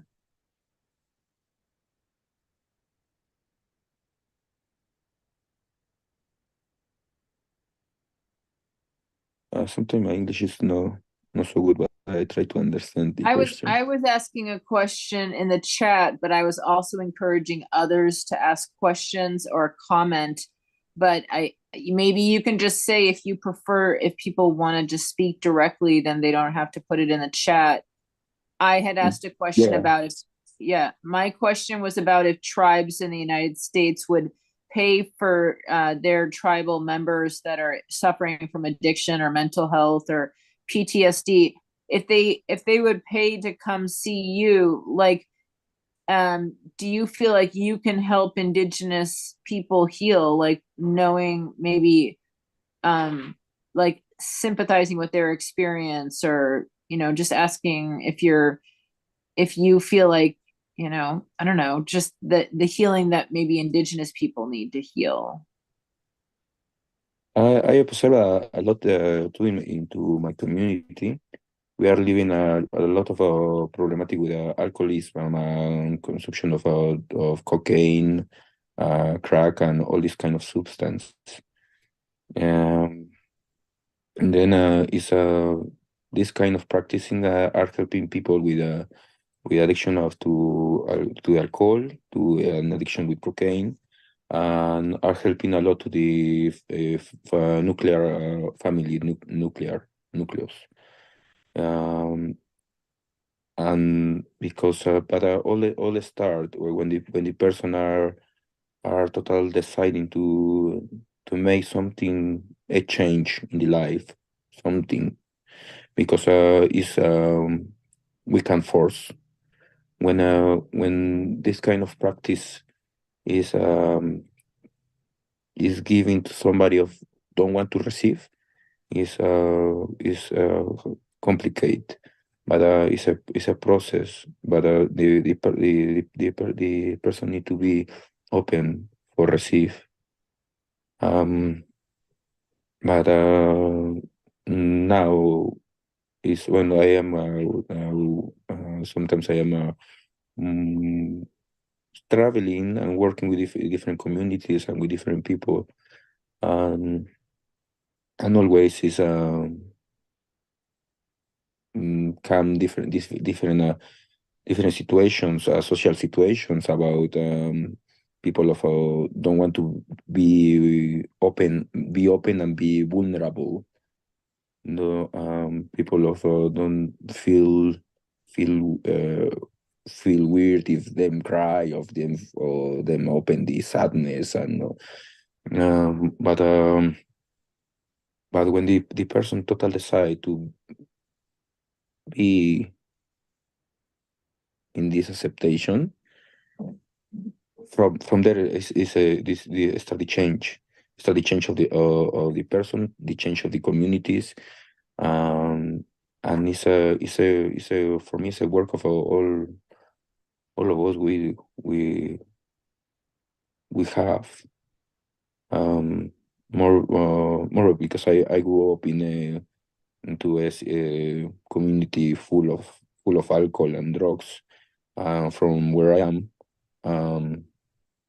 Pues the future of many of my generations was prison, be a junkie, or be part of the cartels or something like that, and or be there in the hospital or something like that. And then uh, now I come here to Mexico, and I visit my neighborhood and my friends, and uh, now I start to observe how friends are telling me, oh, this other friend, he come out of prison. Friends of when we was teenagers, they go to prison, and now 15 years after, of 20 years after, they are going out of prison. And then I see how all that situation, or how now we can really work with the young people, with because the part of the young people are the is can heal these generations of what we are adults. The these young people can bring that medicine to the families and make the change. But of course working with the parents, and but is making, yeah, is a work of generational violence. Yeah, is normalized the consumption of alcohol and drugs. And then it's a deep work of we need to do into the families, and make of all that things of, yeah, is normal, all that violence uh, and abuse of substance is time for see of that is not normal. You have other question into this? Please, just go ahead and speak your questions, guys.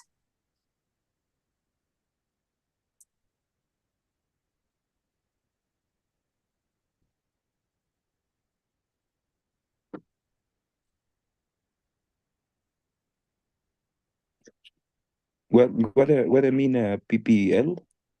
I would love for tribes to send PPL. I don't understand that. Oh, it's an abbreviation for people. Okay. Well, I am. I am. Tell me. No. I just found your whole talk fascinating and very melodic. I was commenting that your voice for me felt very shamanic. Like some people's voices can just kind of carry you into a different dimension. So I just really appreciated everything you shared. Yeah, I mean, do you mind telling us a little bit about the healing medicines and how it feels to be working, like not just the medicines, but like maybe how you came to start doing this, how you came to start doing healing with people?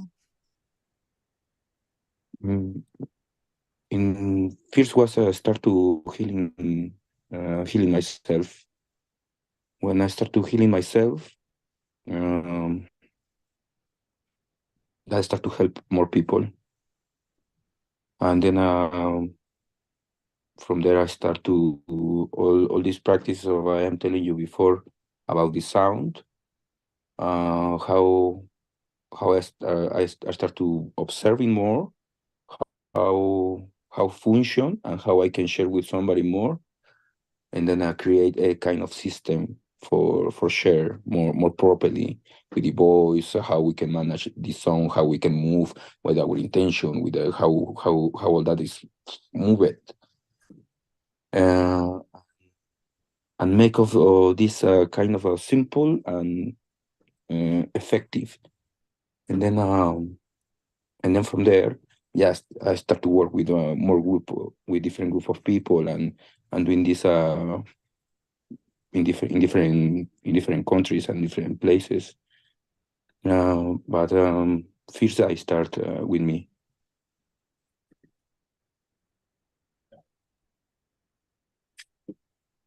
So after you had started healing yourself, you were able to help more people.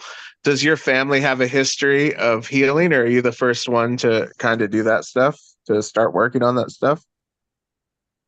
I have my grandmothers. They are herbalists, but for some situations of the religion, they stop. Um, my mother, she continued practicing some of herbalism, but what the women of my family, what they have is a kind of mm, perception, uh, the way of them perceiving energies and see energies and can interact with this kind of energies. Right. Like I don't know what the word is, but I know what you're talking about. I'm very curious. With Sorry. tell me, not say. Yeah, no, I was just going to comment. So I think it's very interesting the dynamic between the both the active vocalization and also um the acoustic element that interacts with the experience itself, and you see that in shamanic cultures, which is the sense that I got from sort of what you were presenting. And then my question in that is whether that is something that you came to through your own experiences, or whether that is something that you learned culturally, or I'm not sure if I missed if you addressed that, but I was Mm. curious if you had any commentary on that. Was a mix of these two. First was going practicing the music, the dance, learning more from the south of Mexico, from the in the Mayan culture. And then after that, when having all this observation of the music, how are having impact into the ceremonies, yeah, from there, yeah, was a full exploration of the sound and later of the nothing of that kind of structures of say the songs need to be like this. I have a lot of respect for that, but I am open. I am really open for continue exploring. And then when I start to exploring more this kind of frequency and tones, because I start to having psychedelic journeys in sound. Is sending this sound from my solar plexus and let out the vibration, putting pushing with my tongue to my plank, and then I point of all this start to vibrate more, and the pineal gland start to vibrate as if, and with combination with the breath and the sound, start to what I start to live is a kind of visuals of fractals and are sometimes of I if I breathe more fast and I put the sound and I put more power in the sound is explosion. But was part of these two, or part of the tradition and of his practicing in Mexico. And after that, I was creating and explore more things. I think that's absolutely fascinating because that's so I am obviously from the Western tradition, interested in the evolving psychedelic attempts. And one of the very, interesting questions that they're trying to pose is what sort of music to combine with the experience to guide it. Um, and and I think that's a question that we don't even know where to begin with in the West. And if I'm hearing you correctly, it's a mixture of, if I'm understanding correctly, of a cultural influence, but then also a sort of intuitive influence. Um, and so I guess there's no question in that, but just a comment that I think that's very fascinating. That that for you to bring up that sort of intuitive capacity, because I do believe that an important component in guiding the experience. And I just want to say thank you for for presenting. That was very interesting to listen to. Thank you. Thank you, Robert. I appreciate it a lot.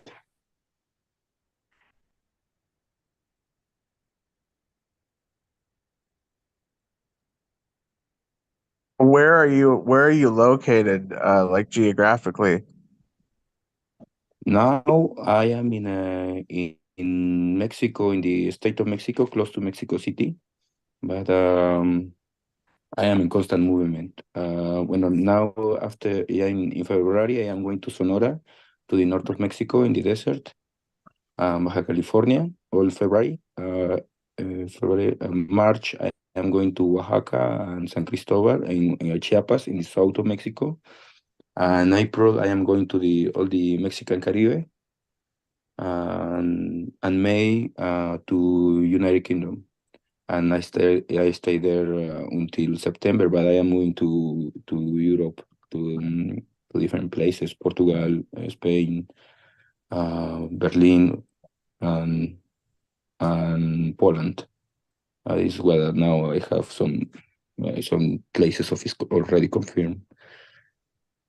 Yeah, so you move around a lot. That's But nice. then again, I said that's nice. You have the opportunity to move around a lot. I like the Mexican Caribbean. It's a beautiful area. And are you going to live in yeah. permanently? No, so now I am thinking to make a kind of base. Now I'm looking for a place, maybe in the north of Mexico or in Baja California or maybe in Oaxaca. Now I am thinking to have a place for can stay, but now now in this moment of my life I am yeah, traveling and connecting and meeting with more people and doing this kind of I don't know how to say project or kind of experience of life or sharing with more and more. I am super happy because the community start to grow up a lot, and how all of us we start to interconnect uh, and don't matter if in what part of the planet we are. All the times we know we connect with more friends and always we don't are alone. That is super interesting.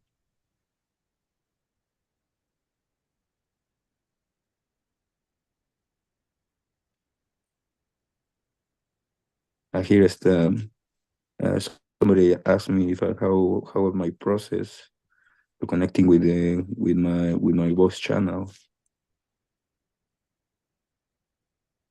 About that question is was in this process of I am telling you about the exploration of my voice, but the when I have my more deep experience with the voice, was one day of I only been in front of with a table and I only start to make it like this.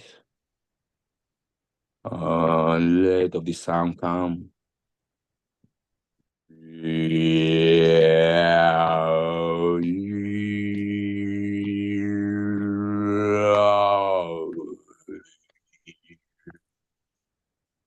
And I don't remember how long time I spent, but I spent quite time. But I don't know thinking in the time, I don't know thinking in nothing, and I only let of the sound travel from my body.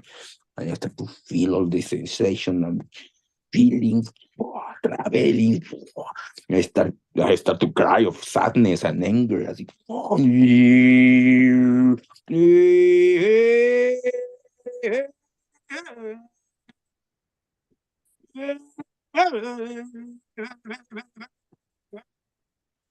and to that into that sadness and that anger and that record, start to give that forgiveness of I am telling you before.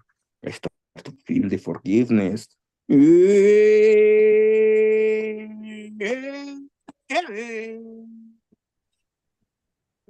Rising in gratitude.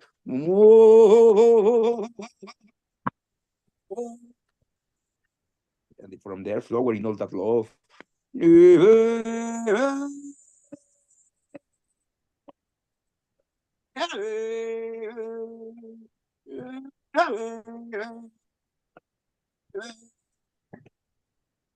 That day, before I be crying of sadness, I start to crying in love, in gratitude. I say, oh, this is what I want to share.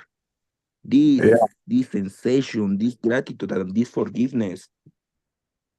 that's what when I feel that power of what we have here with this Right. vibration and this heart. Wow. Yeah. Sometimes it feels good just to expel that and really just let it go, you know? I was just thinking the When I word am feeling, catharsis. Yeah. Yeah. well, but when I am feeling here in my heart, in my head, and everything, the space is and the body is, and when all this is making with a group of people, one, two, three, this is and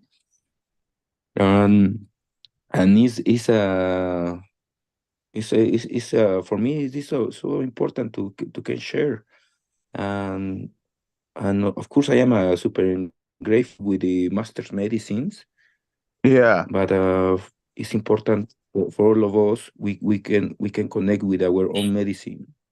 That is super Yeah. important. That's great. That's really awesome. I don't know how we are in time.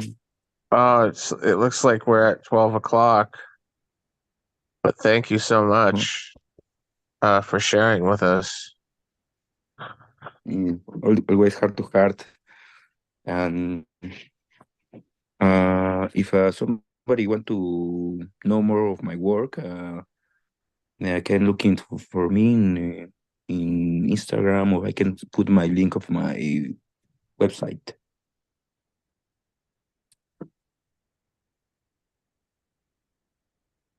Yeah, that would be great if you could put that in the chat. Mm, And leave that yeah. so someone can get a hold of you if they would like to. Yes, I think it's in May. It's already finished the album. The album is a wow crazy journey. We create this album for can make a full ceremony of sound and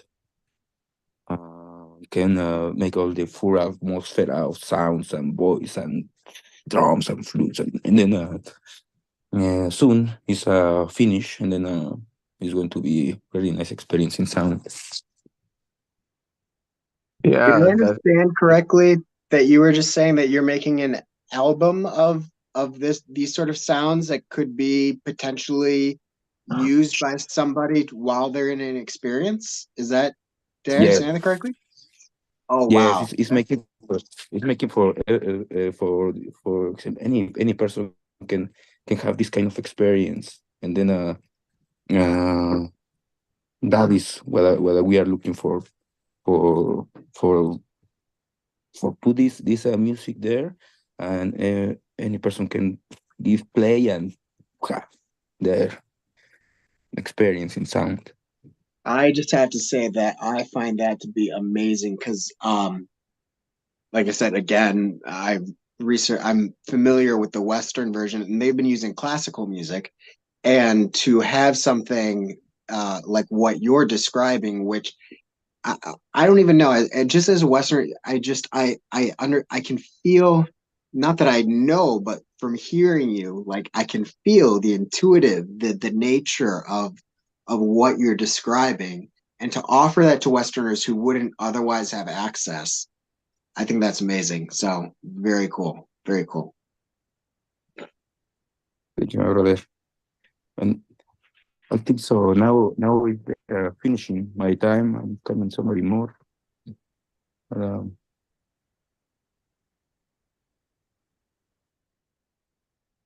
I have to put him. Yeah, just so you're aware, Chwalil is I'm not sure if she's late or just can't make it. So I put a note in the chat that Brian is willing to lead us in like a conversation processing some of what we've heard in the last 10, 12 hours or whatever.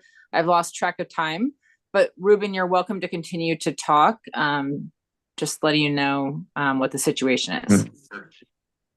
I share in the chat my Instagram and my website if somebody want to continue there and know more of my work, and in some time we can cross our paths. That can be super amazing and continue sharing.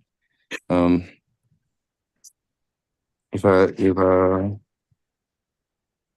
somebody have any question, I am super happy to can listen you.